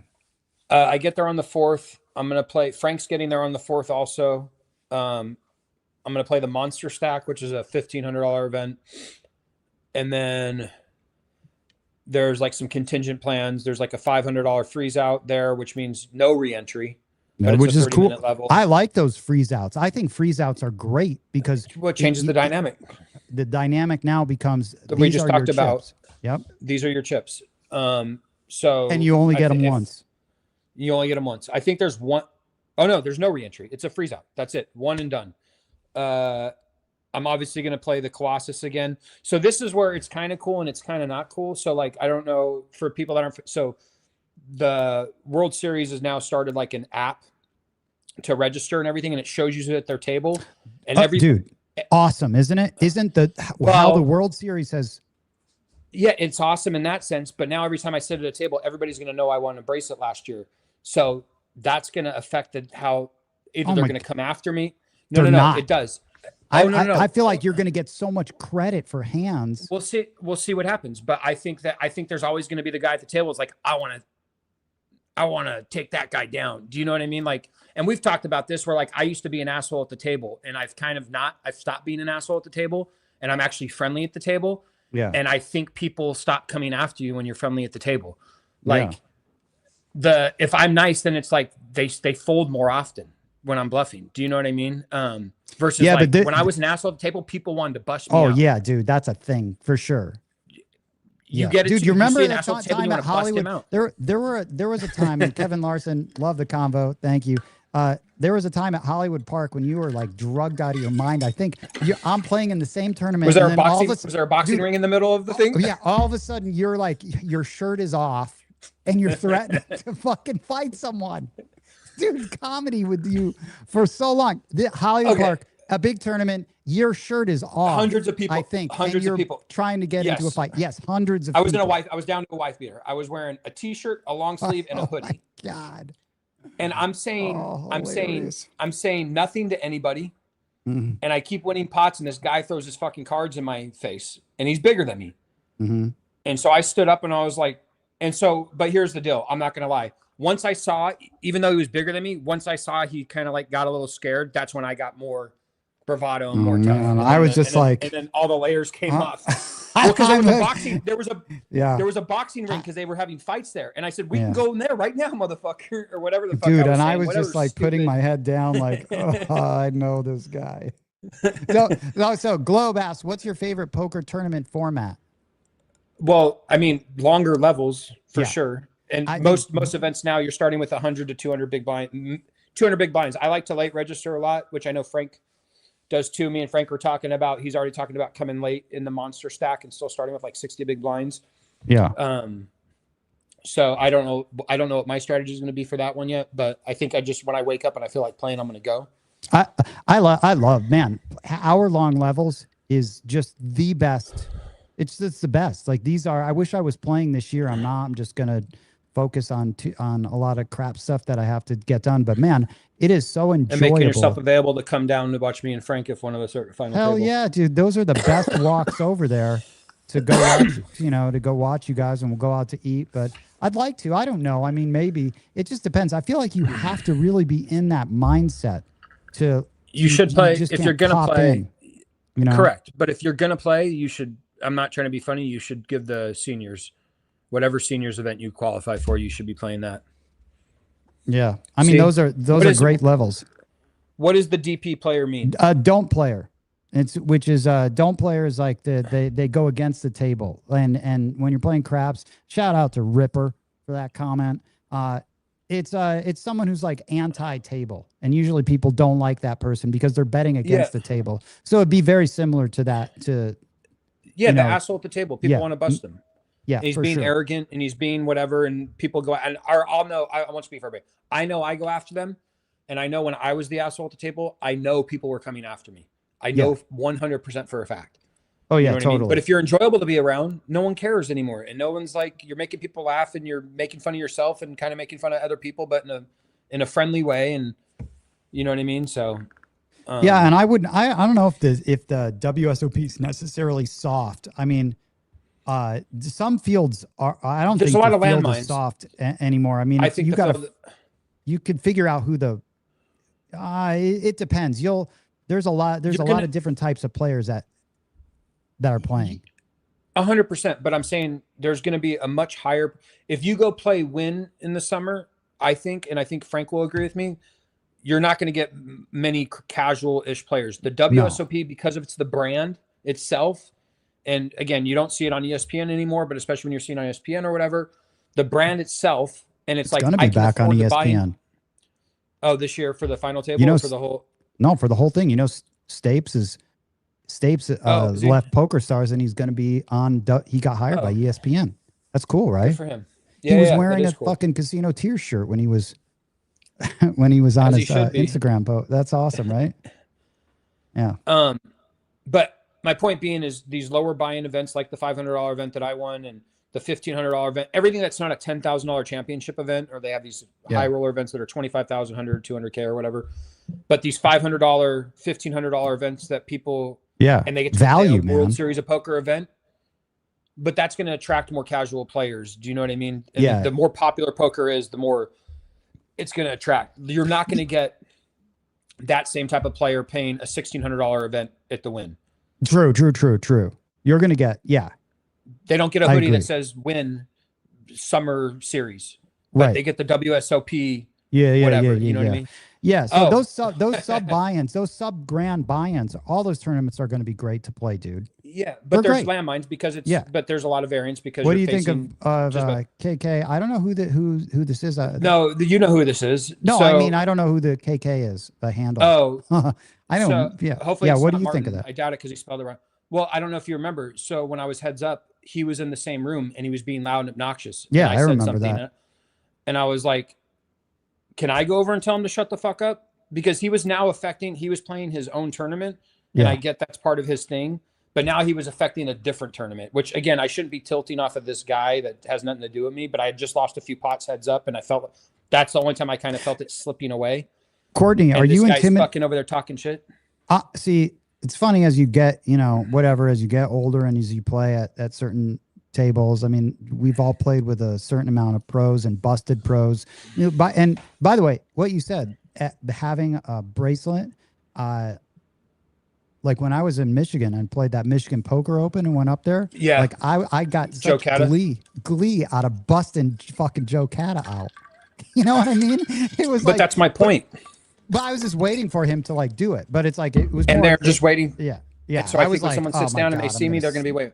snap this off and send him home. But I for How sure. do you- If I have my choice, whether Yeah. I sit down at a table and people knew I won the bracelet or people didn't know I won the bracelet, I'd prefer people didn't know I won the bracelet. Personally. yeah. Well, do you, since once you play so much, see, I'm never really starstruck or intimidated at all, ever. And I mean, you are when you're younger, but you've been in enough situations where you're not, and you're just like, I just view everyone, this is a fucking regular idiot. In anything of life, usually says this is a regular idiot here, but some of them are really talented poker players, and you're like, okay, this is poker, and you just kind of got to figure out what they're going to do. Hopefully, you're watching and observing and observing and observing. But there are certain players that are tough to play against, though. Well, dude, I had at the win. I don't know if you remember me texting you guys. There was one tail. He folded to my aces. There was this one guy that was just fucking sticky, and I kept ending up at his table. We ended up at our table the end of day one, and for a chunk of the beginning of day one. And then I went and looked him up because I saw his name after they posted the day two return list, and this guy's won a lot. So I wasn't intimidated by him, but I knew he was a difficult player. Like he was giving me fits, but he even said I was giving him fits. Yeah, which I took as a compliment. And he even said, "Didn't you win something this summer?" So he knew before he even knew, like before I knew his name, he already knew who I was. And so, but now thinking about it, even just right now thinking about it, so I'm curious if that's why he was playing against me in a certain way. He was 3-betting me a lot. And I wonder if there was this thing like, this guy thinks he's blah, blah, blah because he won a bracelet. So I am curious if he was playing at me a little bit on purpose. There's got to be a lot of player. I mean, anyone should be checking to see who's at your table. I mean, you kind of have to. Sure. It makes sense now. Oh, this guy won this. This guy's European. Yeah. This guy's Brazilian. This guy did this, and then you can know their playing style. It gives you a base level to make some general assumptions, and then you can start changing your opinion as you get more evidence while you're playing. We would talk when I would make day two of some WSOP event, and I remember I'm like, fuck, I've got like 10 bigs, and this Euro guy with a lot of chips is right to my left, and we would plan on that and going, oh my God, this is like, you're gonna have to just rip it because.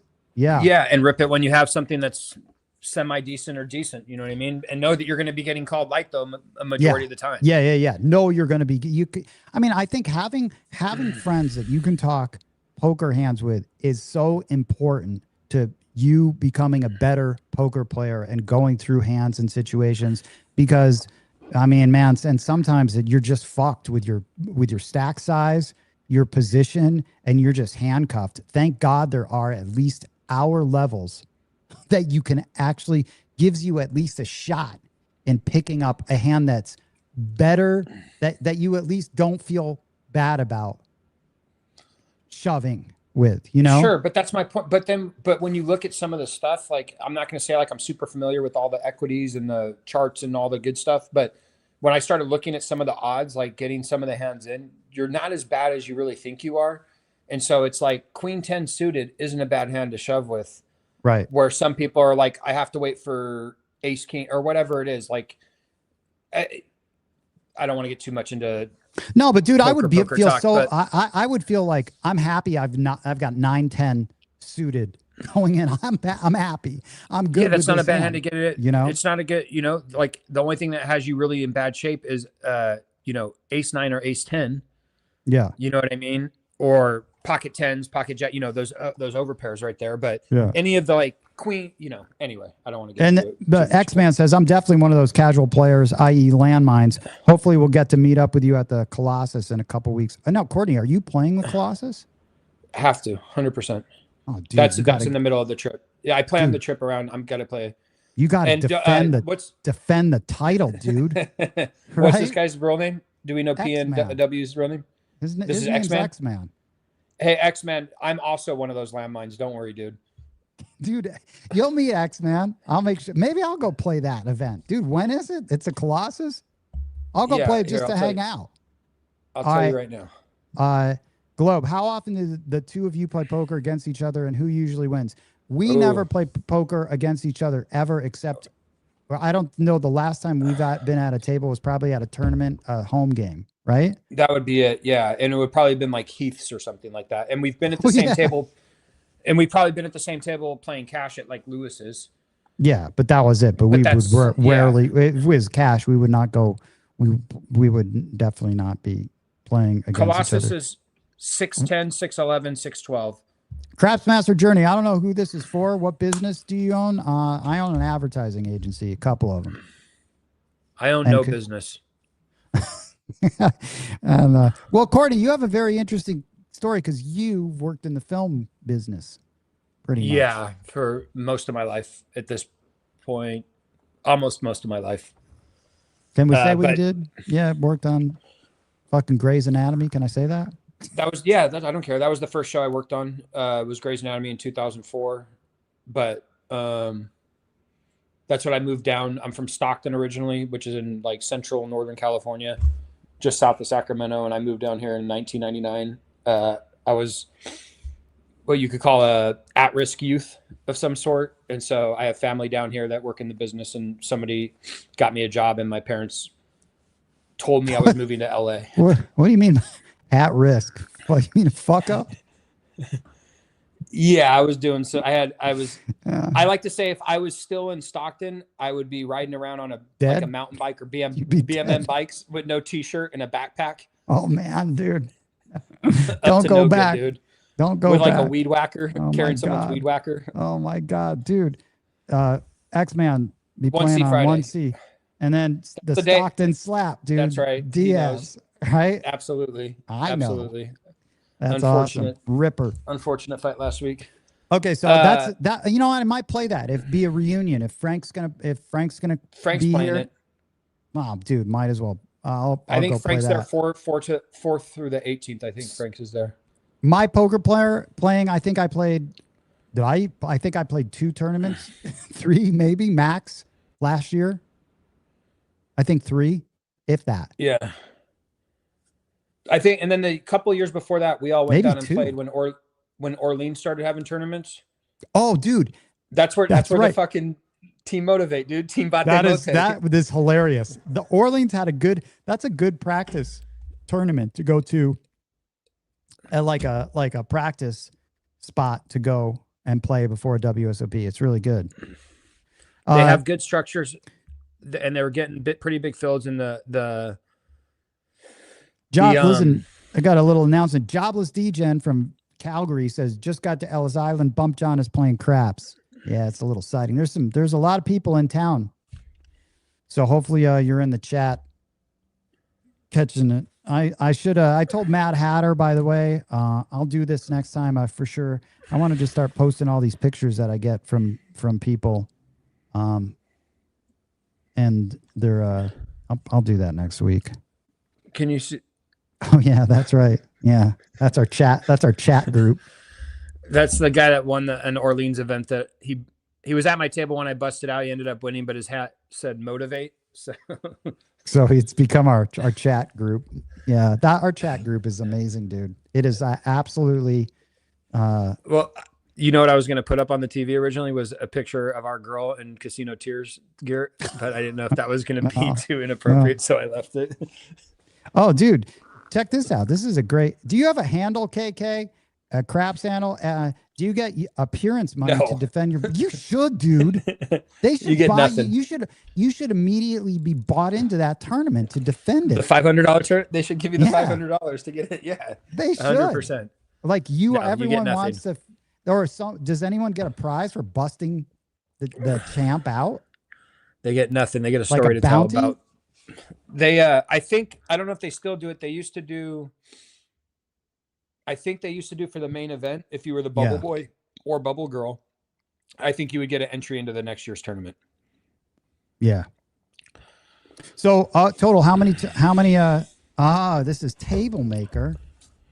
Oh, of course. Kelly, dude, it's Table Maker. You got to change that to Table Maker. Table Maker is great, dude. Table Maker, I was texting that whole time when you were at the final table. Good dude. He made the table right over here. He's from Atlanta, Courtney. He's from Atlanta. But even though you were, Atlanta? He's still in Atlanta. You were in Atlanta, and then now you're back in LA. Yeah, back in LA. But then you went and played shout out Globe Stockton is a tough town. That's what I hear. Something like that. Yeah, it is a tough town, man. tough town. Being sent away from there was the best thing that happened to me. But when you were in Atlanta, you would go play in Cherokee, right? Correct. Poker. Correct. I actually. Oh, okay. So back to my theory. So like, I never like ran super deep, but I cashed a lot when I would go play Cherokee. And again, I think that those people don't have a lot of exposure to like, real tournament poker. They get it when the WSOPC comes there, which is like twice a year, maybe, or something like that. Maybe 3 times a year now, or 2 or 3 times a year. So, those fields are softer. And I think, again, that kind of player makeup is what makes up a lot of the tournaments during the summer at the WSOP. My personal opinion. I agree with you on that. But you know what? But Courtney, when you start playing certain level tournaments, I think it's very similar to like the comfort level that you feel at. You're less nervous. You've been there before on bigger stages. It's kind of like for craps, I used to be so nervous playing because you play so sporadically. But now living here and going to play, I'm so not nervous. It's a different mindset. The mindset is like, how am I gonna take money from this table versus I'm so nervous. When I would come out and play the WSOP, and it was one of my first times, dude, I was terrified. You know what I mean? Sitting down and at the WSOP, when you first start playing and you're like, you get kings or aces, you don't want to look like an idiot. And I remember I got it in with like, it was a hand with, classic aces, kings, and jacks, right? A 3-way all in early. I think it was like level 2 of a WSOP tournament. And I'm like, what am I doing? And I had kings, right? What am I doing? I have to be up against aces.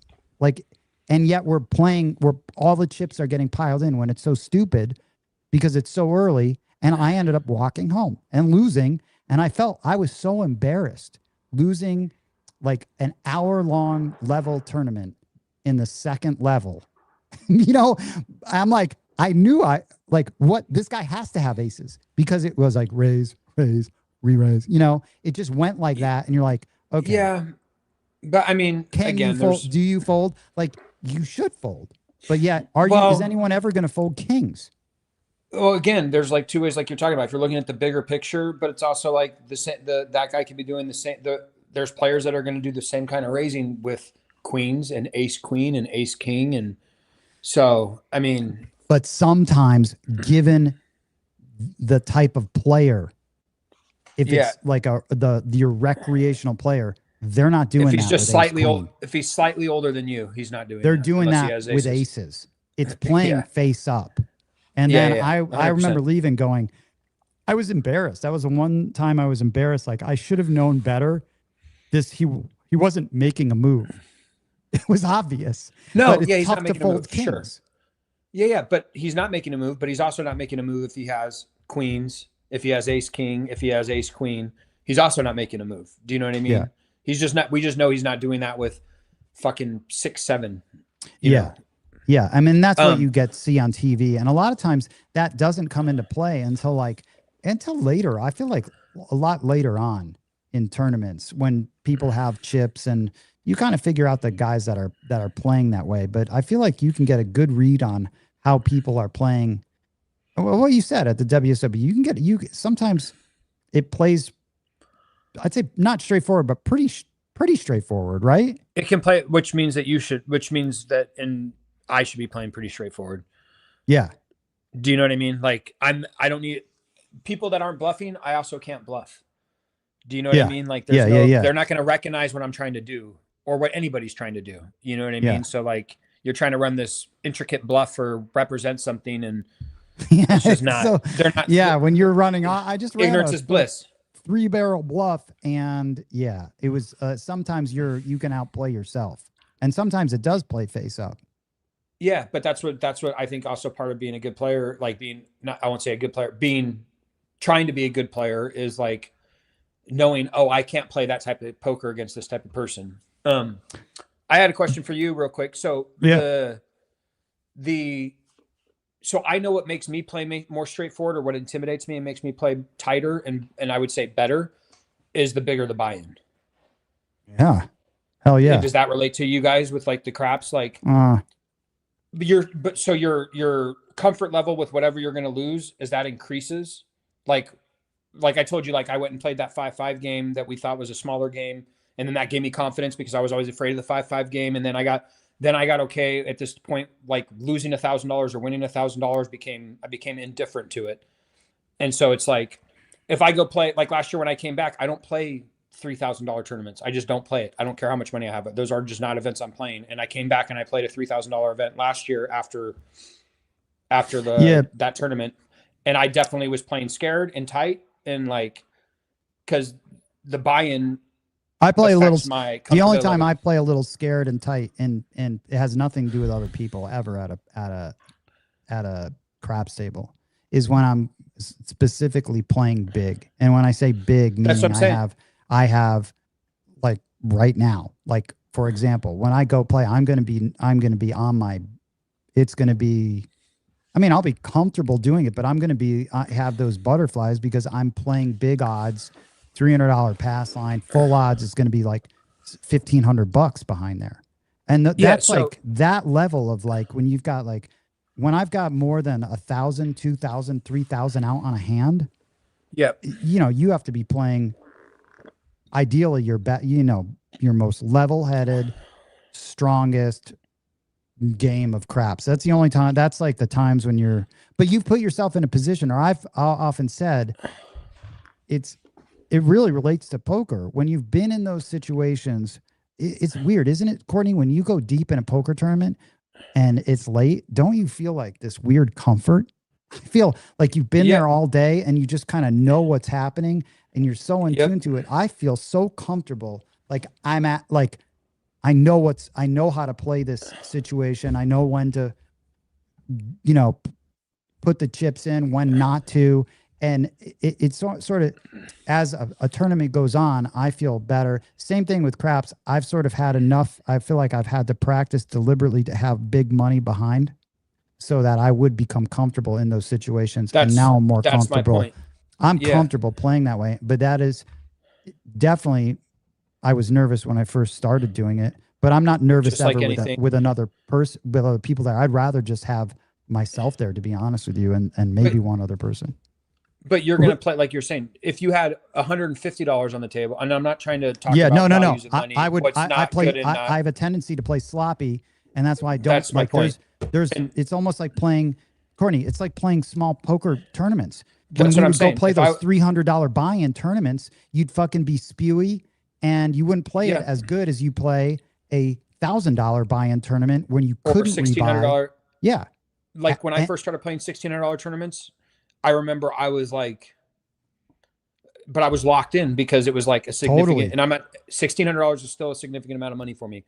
But when the first time I start playing that amount of money buying in, it was not like, I'm not going to be putting my money in as marginal as I will if it was $100 tournament. Do you know what I mean? But you still And have so I was to curious if it was the same. yeah, but you still have to play loose, because when I first started playing those poker tournaments, Yes. it was nerve wracking. And that's what I mean. Later on in the tournament, you're more acclimated. You can now you're Absolutely. freer with your chips and freer with your moves. But in the beginning, it was like, shit, man, this is my most expensive tournament I've ever played, and I'm not going to fire 5 bullets because I can only afford No. 1 bullet. And so you're nervous in the very beginning because you don't want to lose, you know? Well, and that's the thing when we were talking about firing multiple bullets earlier. Like, I'll look at the last year's results usually of some of the tournaments I play, and I know, like, that means if I fire 3 bullets just to get my money back in this 900 person field, I have to finish 18th. Yeah. Do you know what I mean? And it's just like the odds of that are probably not very good. I'm just going to save my money and I'll play a different day. Yeah. I think though, playing craps though, I think you end up playing, like I said, you play overall. I feel like you're risking more money. Like I often think about this. I just lost my main event buy-in. You know what I mean? Sure. For that. And so in some ways, when but how many times have you won it? How many times? Sorry, real quick. How many times have you won in a main event buy-in? That's true, right? So craps is different how the money comes and goes. Yeah, but so your comfort level adjusts the higher up you go. Yeah. Like, do you know what I mean? Like, so now what might make you feel uncomfortable, and I'm speaking hypothetically, might be putting 60,000 on the table. That's what gets you fucking like uncomfortable. You know what I mean? No, I'm uncomfortable with 10,000. Like, I'm uncomfortable when I haven't recouped it. Right. Yeah. Like when I, but if you have 500 on the table that you haven't recouped, you're probably not as uncomfortable as you are if you have 8,000 on the table and you haven't recouped. Yeah. But listen, you get, like I said, like for any, I feel like poker player or crafts player, you have to get over that point of being afraid. And once you get over that point of being afraid, then you can start playing properly on the same level. And that was like when I was driving home at night from Commerce, and I remember I lost all my money, lost my rent money, and I was like, in the Land Cruiser? Yeah, now I can be a poker player, because I have to understand what it's like to be in that situation of risking, of putting it all in, which is you just have to, at some point in every tournament, you have to have those chips in, and you have to not be afraid when that time comes. You have to do it, you know, and that's part of playing craps too. Yeah, but I think the risk tolerance comes with experience. Mm-hmm. You have to be there in multiple times, because it's scary at first. Yes, but you also have, like, for my, at least I'll relate it to cash. I won't relate it to poker tournaments, but cash, I had to lose that amount and win that amount before so I can lose it, and I saw I could win it also just as easily before that risk tolerance got evened out. Do you know what I mean? Like, if I just went and lost $1,000 5 times in a row, I would still be afraid to lose $1,000 until I had won it back a couple of times. Yeah. And I know now I'm comfortable because I know I can win $1,000. So I don't care if I lose it now because I know I can win it back. Like, Courtney, I'm practicing now for the last 60 days, but I'm practicing with a mindset now of like knowing what I can win here. Like, I'm expecting to go win like 5, 10, 15, 25,000 at the table. Mm-hmm. Like, I just have that in my head. I'm thinking, wow, I never even thought, like, let's say I do that, I could go play a bunch of poker tournaments. It's so different how long those buy-ins, like, you can get such value for a $1,500 poker tournament. And I used to feel, you know, you'd be so scared to bust out of there, when 1,500 in craps you could go through in 2 seconds. So in some ways, craps is, I think, makes the value of chips and going all in. I feel like it's made me a little more formidable because I don't fear it as much, or You've adjusted your risk tolerance. Yeah, your risk tolerance is raised. Yeah, you can tolerate more risk. I can put people in more uncomfortable situations because I'm not you don't as care. fearful. You're not as tied to the result. And I'm not. Yeah, and which is when I was way younger. First playing, it was uncomfortable, right? Fucking. That was before they had cars. yeah, good one. Good one. He took Big a horse foam, to the saloon. Big foam finger. 10th on Courtney, best poker movie. Dude, for me, what do you think? What's your best poker movie? It's always going to be. I mean, the same. I think Rounders. Yeah, there's no other. Paid that man his money. Yeah, it's good. I'll still watch it from time to time. Yep. And then Even though yeah, some of the Biloxi poker Crafts stuff is a little Rounders. fictional. Yep. Yep. You're The right. rest suck. Yeah. Yeah. That is just so great. I remember when Lucky You came out and they thought it was going to be fat. I don't think I ever even finished it. It was pretty corny. It was Eric Banya and what's her fucking name? What? I saw Molly's Room or something. That was was yeah. That was but right. I read that book. The book is fantastic. I read the book, but it's not really about. I mean, yes, it's about poker, but it's really not about poker. It's about this lady. Splash the pot. Yeah, Ripper. Dude, that's such a good. That is a great movie. I don't know if there were any other poker movies that I liked. There's not many. There's not many, but there's not really many. Period. I like that. I like that scene in James Bond with Lashif, with Mads Mikkelsen. No, I haven't seen it. And I'm not going to see it. I don't know what one that was, but it was great. Was that Pierce Brosnan? No, that was Daniel Craig. Oh, Daniel Craig. Okay. Yeah, Lashif. I think he's got a scar here, something like that.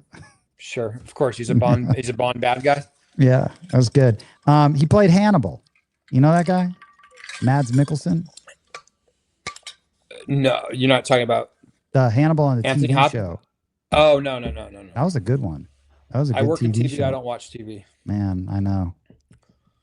It's kind of like how I work in advertising, and I'll never have advertising on the live show unless it's something that I like or a friend's brand. There you know go. what I mean? Courtney, I love this drink called Trip. Does it have mushrooms in it? It's it's mindful botanicals. I should write these guys. Yeah, dude, it's got magnesium, lion's mane mushroom, L-theanine, and ashwagandha. I like the which will increase testosterone, by the way, too. Yeah. Or you can just take testosterone. I'm not like you. I don't like that shit. Dude, all right, so we got the list of poker terms. You've convinced me, man. I'm stoked. I'm gonna go play a WSOP event that you're playing. Just so I can go say hi, and we could have like 3 people. Maybe X-Man will be there. We can have 4 people wearing Casino Tears stuff. If we're allowed to. Can't say anything. How can they stop? I haven't read the rule. I don't know what it's all about. I've just seen stuff about it, and I've looked zero into it. I think they just have. Okay, sorry. I haven't. From what I've seen, what I've interpreted is there's banned brands, whatever. Mm-hmm. Sorry, there's banned brands, whatever those ones are, and I think you have to get your thing registered for it to be allowed. But I don't know if that's just if you're at the final table or if you're just in the room in general, because the other stuff's not ending up on camera. You know what I mean? Oh yeah. I mean, I mean, there's going to be people with so many, like, what about a Major League Baseball hat? You know how many people like sports things? Yeah, I don't know how they're going to. Yeah, I don't know how they're going to enforce it.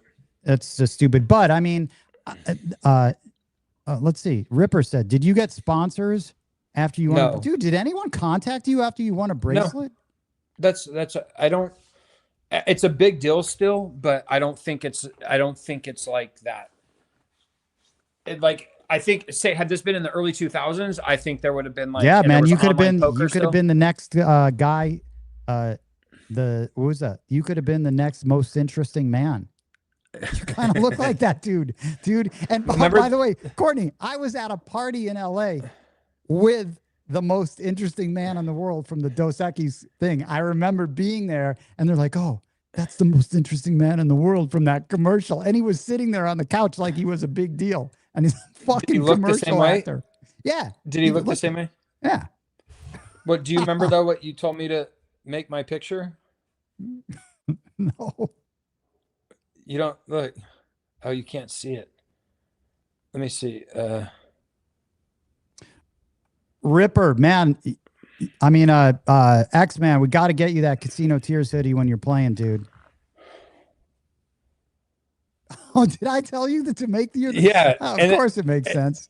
And then in one of the days, I changed it to a picture of me from that they had taken on Poker News, and you're like, no, you got to switch it back. So I switched it back. So that's just what it's been. That's awesome, right? Okay, so the WSOP poker app is amazing. It's so fantastic amazing in what many they've ways. done Yes. from when you used to have to go in there and buy in. I mean, the only problem is, dude, when you're here, I'll go down and register with you because I mean, you have to verify your ID again every year, right? Yeah, unless you ask Frank, he thinks not, but he was completely wrong. Completely wrong. Yes, you have to verify every year. And then last year, the only thing that kind of sucks is last year there was no fee on credit cards, and they've returned a 2% credit card fee. Man. So if you get 1% back in points, you've lost 1%. But that's what it is. Good. But so last year it was 3 points. There was no percentage, so you can play your whole summer on the credit card. All I know is that the process is very easy now compared to what it once was to register for a tournament. Or re-enter a tournament. And you could see the people at your table. You could see chips. You could follow people. It's actually amazing. Yeah, it's amazing. You know, and like, yeah, and I like somewhat of a road. Odds fellow, he can parallel park a train. Hey, Courtney, Globe is right. Get your Patreon membership today. Exactly. Where does Globetrotter live?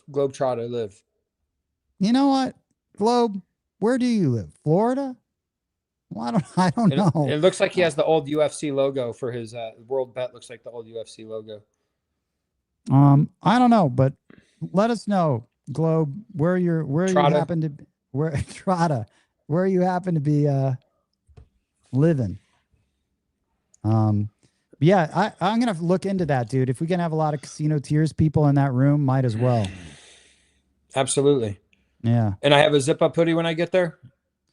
Yeah. I got zip ups. Hopefully I have your size still here. I played poker for a living for years. Craps ruined me as a poker player.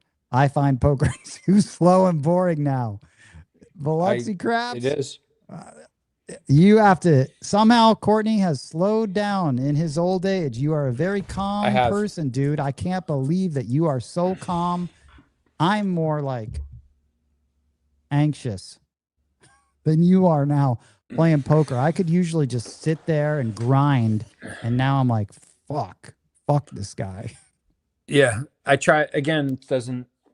I figured out it didn't serve me well. So, yeah, man. I want to get to that place that you're at. Follow me, kid. I'll take you places. Poker seems like a grinder game. The tournaments, it's I mean, listen, if anyone, I've never played the main event. I would love to play the main event, Courtney. I have no interest. That's so strange to me that you have no interest to play the main event. Dude, it's 7 days. I can't find my zip up hoodie. Did you ship it? Yeah, I don't know. Is that Odd fellow, better question. Did you order it? Yeah. Or are you saying you can't find it in your home? Yeah, I'm pretty sure. Is it with that missing sock? Yeah, I'm pretty sure I send out everything. I know I did, actually, Odds fellow. Yeah, Odds fellow. Yeah, I can check the records. I'm usually right on those things. I run a good customer service department. He's like, did you ship it? I can't find my. Yeah, I said I absolutely did. Yeah, I'll make sure. I know I did. But we'll Odds fellow, I'll be there next week and I'll get to the bottom of it if you don't have any answers by then. Yeah. Yeah, like, oh, what's this bag that says Odds fellow on it? Yeah. Same size. Why is you hand me a zip up hoodie? I'm like, this one says Odds fellow. Is that supposed to go? It says I'll keep looking. Yeah, no, I did. I for sure shipped that out, Odds fellow. I know I did. That's funny. I like this. Yeah. Chow, man. So, dude, this guy Chow, he's bowled 10 300 games. That's impressive. With bumpers? I know, it's impressive. He runs a fucking poker game out of his place in Kauai. So if you're ever in Kauai, go there. Hold on. Was the 300, did it have the bumpers in the gutters, or was it? Oh, real. This is real. He's a real fucking, he was like on tour. Yeah, he's like a PBA fucking that's pretty bowler. Pretty savage. Yeah, he's legit, man. He's an animal. Daryl, is it Daryl Zumo? Yeah, that's Chow. His name's Chow. Yeah. He's San Diego. So did Globetrotter, do you play you have to go to Vegas to play craps? Oh, no. You can't play. There's no craps. No, dude, remember when I think we were playing a poker tournament at like, what fucking place did we go play some poker tournament? Because I know Steven was there and Pamela, don't you remember? It was some Indian casino. Like Morongo or something like that? Yeah, something like that, dude. And I went to play craps, and it's with cards. Don't you remember? Yeah, we were there, yeah. Yeah. No. Cards. Globe would never play California card craps ever. He should never do that, and if he does, I will disown him as a friend. You should never play that. And hey, Globetrotter, if you play that, you have to return the hoodie that you don't have. Yeah, and yeah, Ripper, you should stop playing California card craps. I mean, it makes no sense on just even setting. It just makes no sense for the whole process. I'm curious what they're going to do now because they're trying to get it. I don't know if it was supposed to go into effect. I don't know if it didn't look like it went into effect, but they were banning like blackjack and baccarat from the California card rooms. And so I didn't know what kind of effect that was going to have on the Yeah, because they weren't going to ban it, but they were going to make it essentially like, so, if you're playing those games, you're not playing against the house, you're playing against a banker. Mm-hmm. But there's like, they're trying to make some rule where like every 45 minutes, one of the players has to be the banker, something weird like that. Because what they're saying is that the casinos owned by tribes, they have like not a trademark, but essentially those are the only ones that are supposed to be able to provide those games. Yeah.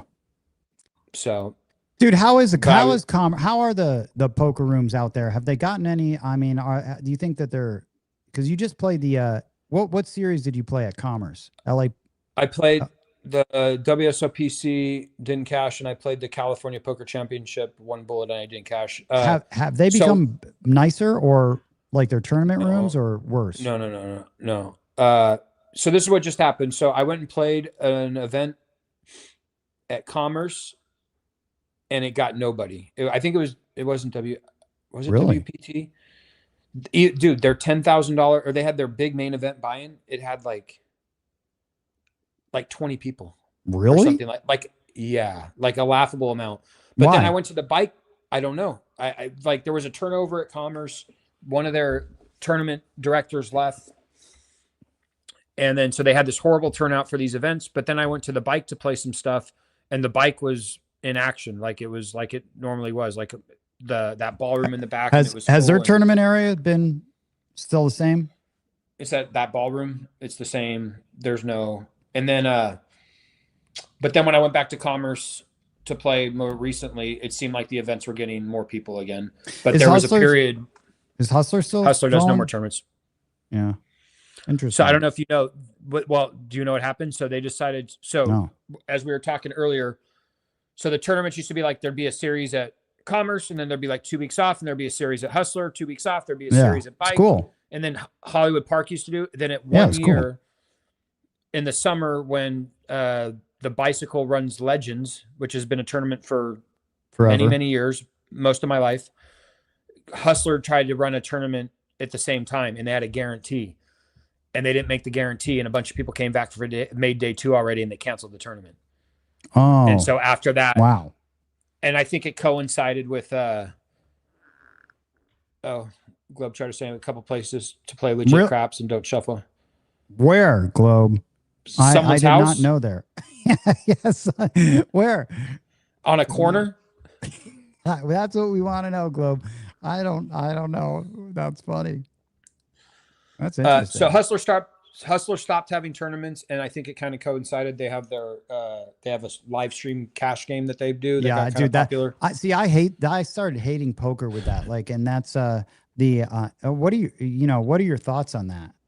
On all the, I don't care. I mean, Courtney, see, we were back then when we were playing. That's when Live at the Bike had first started. Mm-hmm. When all of that stuff was just starting. I love watching High Stakes Poker, the actual show. Like, I'll still watch it on Poker Go. Like, it's interesting to me. Not the newer seasons. I like the older seasons that I've already seen. That's got like Sammy Farha and fucking Phil Ivey and Daniel Negreanu and Doyle Brunson. Old shit? Yeah, that used to be on it used to be on the Game Show Network, GSN. Yeah, dude, I remember that. GSN. Yeah, those are fun. Yeah.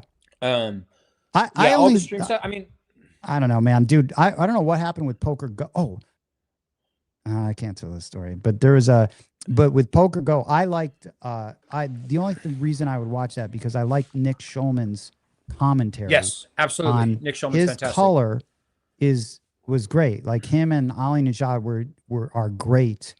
And same with like how Joe Stapleton and what's his name from There's another guy, PokerStars. Blesnick, something. Jared Blesnick. Yeah, I like his commentating too. The guy that commentated my table, I don't like that guy. What a fucking tool. Dude, those guys are fucking jealous little bitches, dude. Those guys that are there's guys are just like bitter little fucking bitches that they're not sitting at the final table. That's what they are. With like most they didn't even players. Well, in the hand that I ended up, it was the second to last. Know-it-alls, dude. They could play better than you. Fine. God bless you. But the second to that last hand where I won where I got the majority of the, I don't know why I'm doing all this stuff. Sorry. Where I got the majority of the chips. Yeah.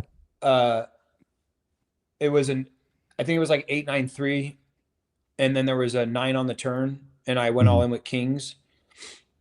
And they were like, you have kings on your last hand? Second to last hand. Last hand, I had pocket 9s and I flopped the 9, but he had less than a big. Oh my God, dude! Talk about running good. I forgot. So your second to last hand, you had was kings? The pocket king. I had pocket kings, and it was 8 on the flop, 9, 8, 9. I think 3 on the flop. And were you even in chips then, or? I would just about, because after I won that hand, he had less than 1 big blind left. Oh, so the money all went in when we dealt the last hand, and I ended up getting a set of 9s. So it was over on the flop. Or he had like he ended up having, he got up and congratulated me. I said it's not over yet, but he still had like backdoor draw to his straight. Because whatever, it didn't matter what 2 cards he had. He was all in. He had to play whatever 2 cards he was dealt. The tournament was and you just flopped the set. Man, you ran so good right at the right when heads up. Oh my God. So Courtney, were you nervous at all? Were you nervous? Yes. At all? Yeah. Absolutely. I told you I was nervous. That's why I messed up on the re-raise in the beginning of the thing. And I say it on the stream. I'm sorry, I'm nervous. As the final table went on, because I know that as final tables go on, or that I've been at, I get less and less nervous. I'm just all of a sudden Mr. Big Shot. No, and then I can see the prize pool right there, and it's like significant amount of money every fucking time somebody goes out.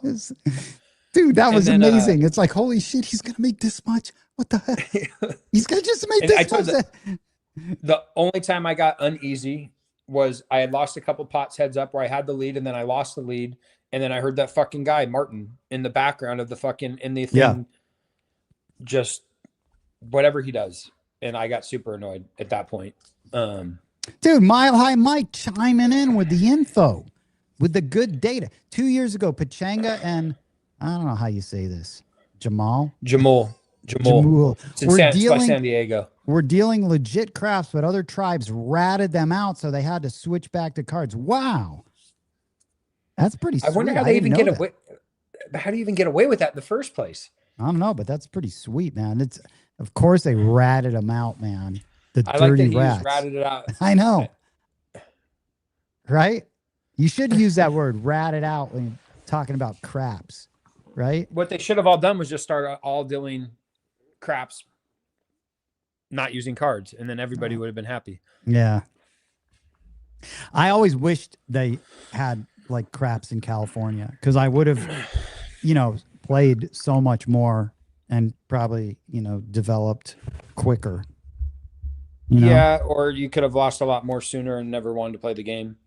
Who knows? Listen, I got the pronunciation from Ripper. Jamal, pronounced Hamul. Oh, I kind of like. I kind of like calling it Jamal. Well, I think the guy we know, Jay Flats. Oh yeah, Jay Flats. Jay Flats, who used to be the hype man for the LA Kings, right? Yeah, and he announces a lot. He commentates a lot of these final tables now, and he works for Bally's Poker. The commerce ones. And so so he was just talking about going down there they had a poker series down there, Run Good Series Poker or something like that, Run Good Poker Series or something. Yeah. And he was, I'm almost positive he was calling it Jamal on the broadcast or on the stream, whatever the appropriate term is. Well, all right. So Courtney, any other, you're going to play those, I'll play WSOP. And now I want to, just because I know X-Man's You got to coming. play Any other? Colossus one day. You got to play. He's playing Friday. I'll play Friday. I What day out is Wednesday. it? I'll play Wednesday, that day, Thursday, X-Man. I busted out Wednesday. I busted out Thursday, and then I went and played on Friday and made day 2 for Saturday, Sunday, and then Monday was the final table. Okay. Yeah, that'd be cool, man. Well, Courtney, it's Happy 9 o'clock. birthday. Oh, dude, thanks, man. Happy birthday. I worked all day today, and then I got to the gym. I really had so Nice. many more Did you get questions. your steps in? No, I'm not doing the steps anymore, man. No more pedometer? No, I'm not doing the fucking steps anymore, man. I'm too busy doing kettlebells, man. Oh, cool. And training I'm training slow training to do a dragon flag. You know what that is? It's like It sounds like you're moving back to West Hollywood. That Bruce Lee did, so that you go like, you know what I mean? It's a Bruce Lee would it's really cool, man. It just dragon flag. Like Google it. That's what I've been training to do that, and then I've just been doing kettlebells and that sort of shit. It's been good, man. Getting the old mind right for returning to crap so I can stick it to them. Well, I will see you June 4th or somewhere abouts there. June 4th, looking forward. Dude, a lot of crafts players are going to be in town too. I think maybe there's a promotion going on. But listen, Courtney, I never do this, but people have to like and subscribe to the channel. I'm really horrible at that, dude. Like and subscribe. Leave a comment. You can get the graphic. You know? Have Eric make you the little thing that pops up with the little thumb and the little subscribe thing.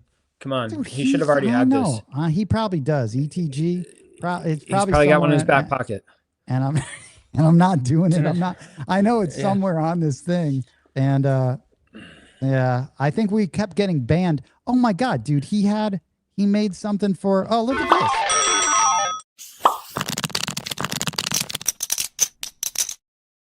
Oh, that was dope. If I pay him $100 a day, will he walk around with an iPad behind me with that playing on it on loop? Maybe you will. Dude, I'm going to play it again. I got a guy, man, this cost me money. Well, let me play it again. ETG, show the people the face.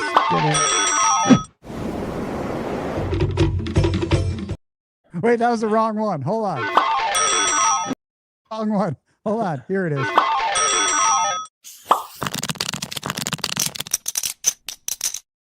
Good job. This kid's talented, man. He just made that so quick. But you were the one cueing it. Yeah. Yeah. Don't tell us you're so old without telling us you're so old. I'm trying to run. Let me play. Here's the one from Alaska. Here's the one from Japan. Yeah, we've got. Wait, did that like and subscribe go up there, dude? Yeah, it's up there. It is. Where is it? You gotta click that. I gotta click this. Yeah. Let's see. Yeah. That's not that cool. No, it's fantastic. Does it go on top? Maybe have some dice roll in and then become the like and subscribe animation. He's the reason why the podcast is every week. This guy's right here. It's this guy. You're welcome. Yep. Everyone in the chat. It's this guy's fault that the podcast. And it's that guy in the back that is the reason why my mic's working correctly. And that it's all sounding hopefully halfway appropriate. ETG, he's getting to be a good show producer. I'm like, all the pictures, label all the pictures that come in. And there's so many pictures I wanted to get to. Again, all craps related, but fuck it. We'll do it next time, Courtney. And then have me on again. We can talk in bullshit if there's something significant to talk about or not significant to talk about. And then or we can just do a stream where we just talk shit about Frank not being on the stream. Oh man, I really wanted Frank to be on the stream. It's a shame he couldn't. He would have said 8 words total. It would have been great to be. It would have been great to have him here to 100% live that whole experience of just being on the rail. And that was a short final table, dude. It's not like it was that long. It was 4 hours. It was. Mhm. Fuck, it seemed like it was like 40 minutes.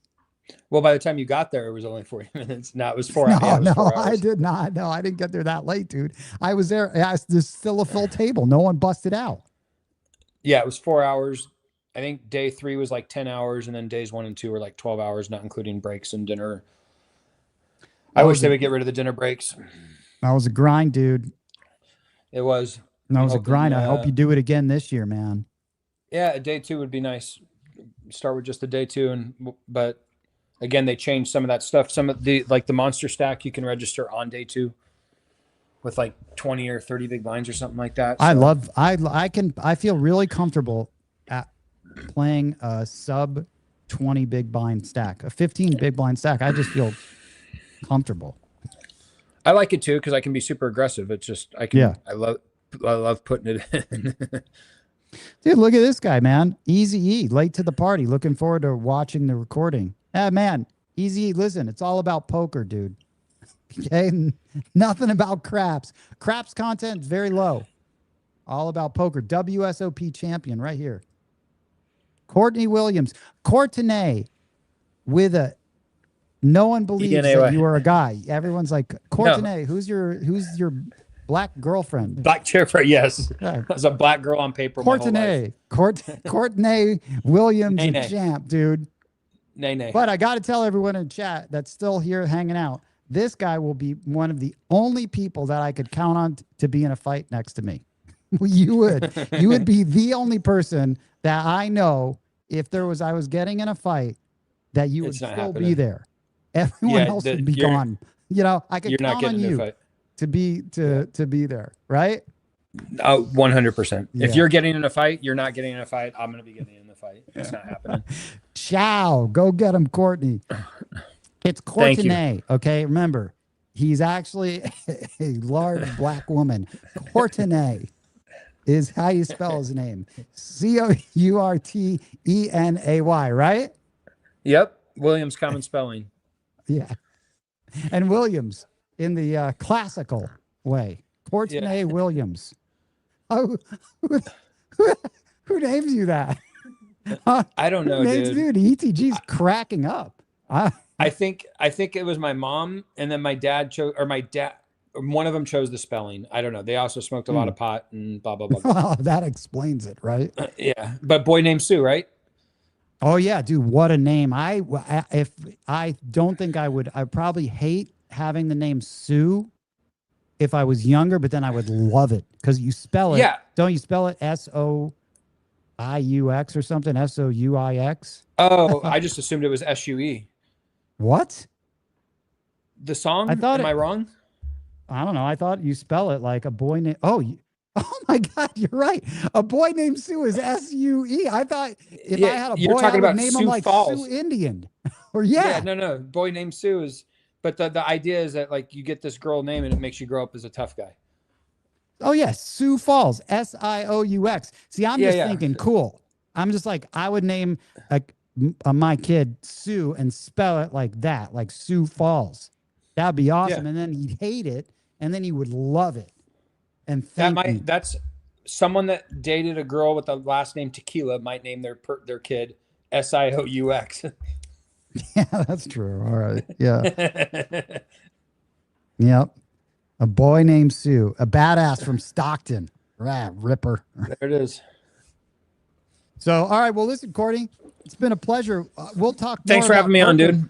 We should talk more about poker after you go play this year, and it'll be fun. We'll talk. If you're up for it, we'll talk regardless. I don't care what happens. Yeah. And you know what? We should have X-Man. You should join the chat next time. After we should all go play Colossus, and we'll talk about it. Yeah, if you want, just do like a little recap or whatever, no matter what happens. Sounds good, man. Cool, brother. I'm shutting this whole thing down. Thanks a lot for, Easy after he wins the WSOP. Exactly. What do I do with this microphone now? Hey, listen, man, that would be amazing if you went back to back, dude. That is so unlikely. X-Man is in. X-Man, we're gonna do this. We'll recap a WSOP casino tiers group, and Courtney, I'll make sure that you get the sponsorship. Perfect. You know? Well, if they knew the sponsorship dollars I got from Casino Tiers. Yeah. Dude, you don't necessarily really like craps. Do you? Me? Yeah.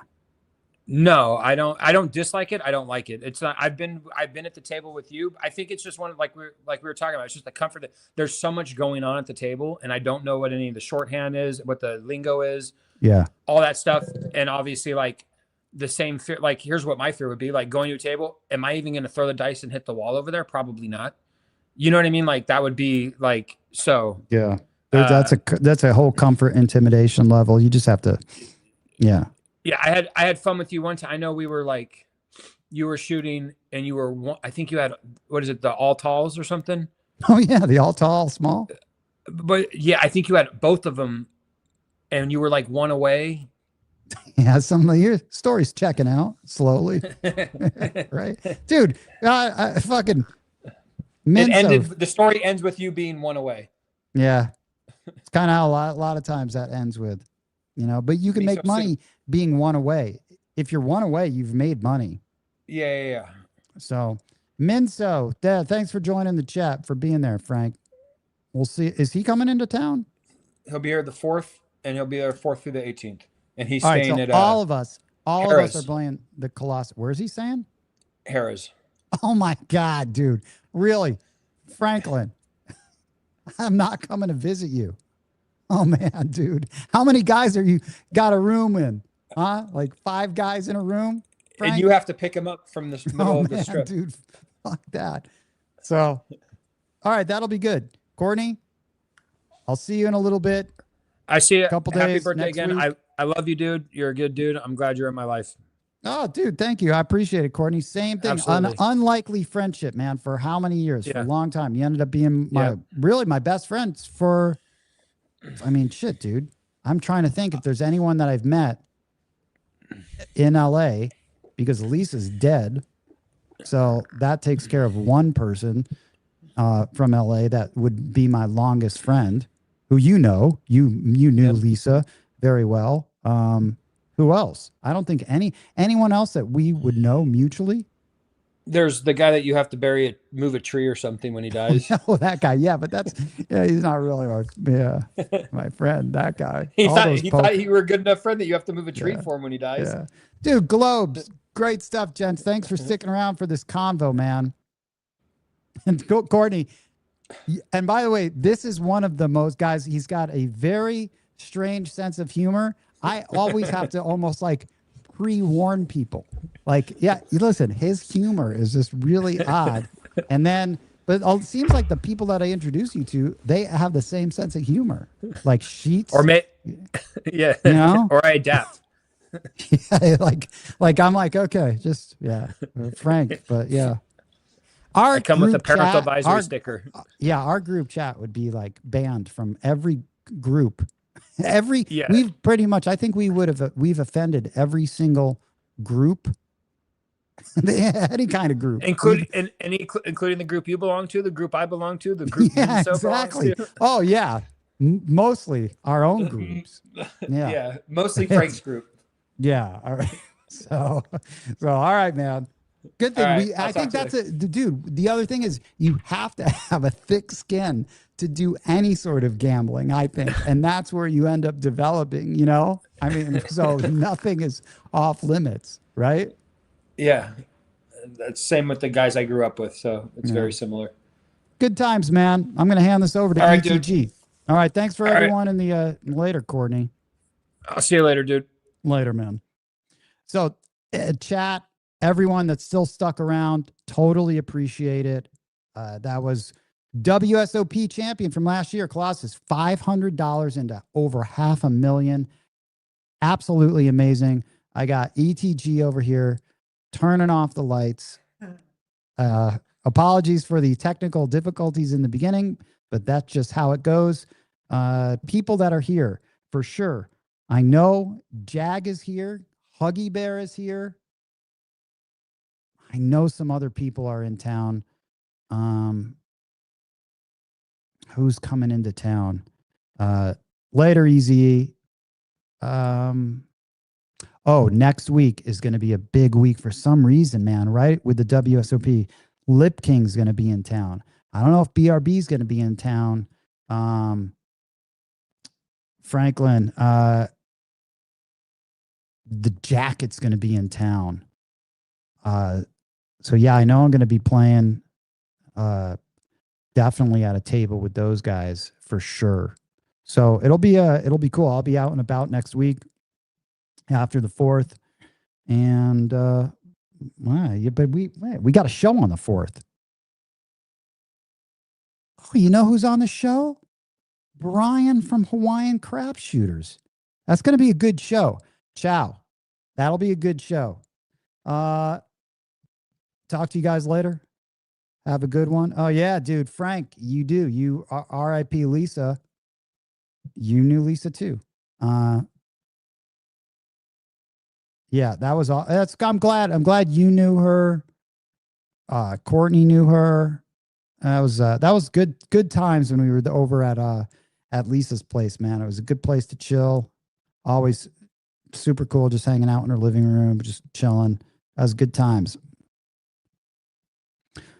All right, you guys. Thanks a lot. We'll talk soon. Next week we'll have more Hawaiians, man. Hawaiian crap shooters, and yeah, and it'll all be about craps. I've got a lot of stuff to talk about that I didn't get to today. Got a ton of pictures to show. Take it easy. I'm going to give this over to ETG.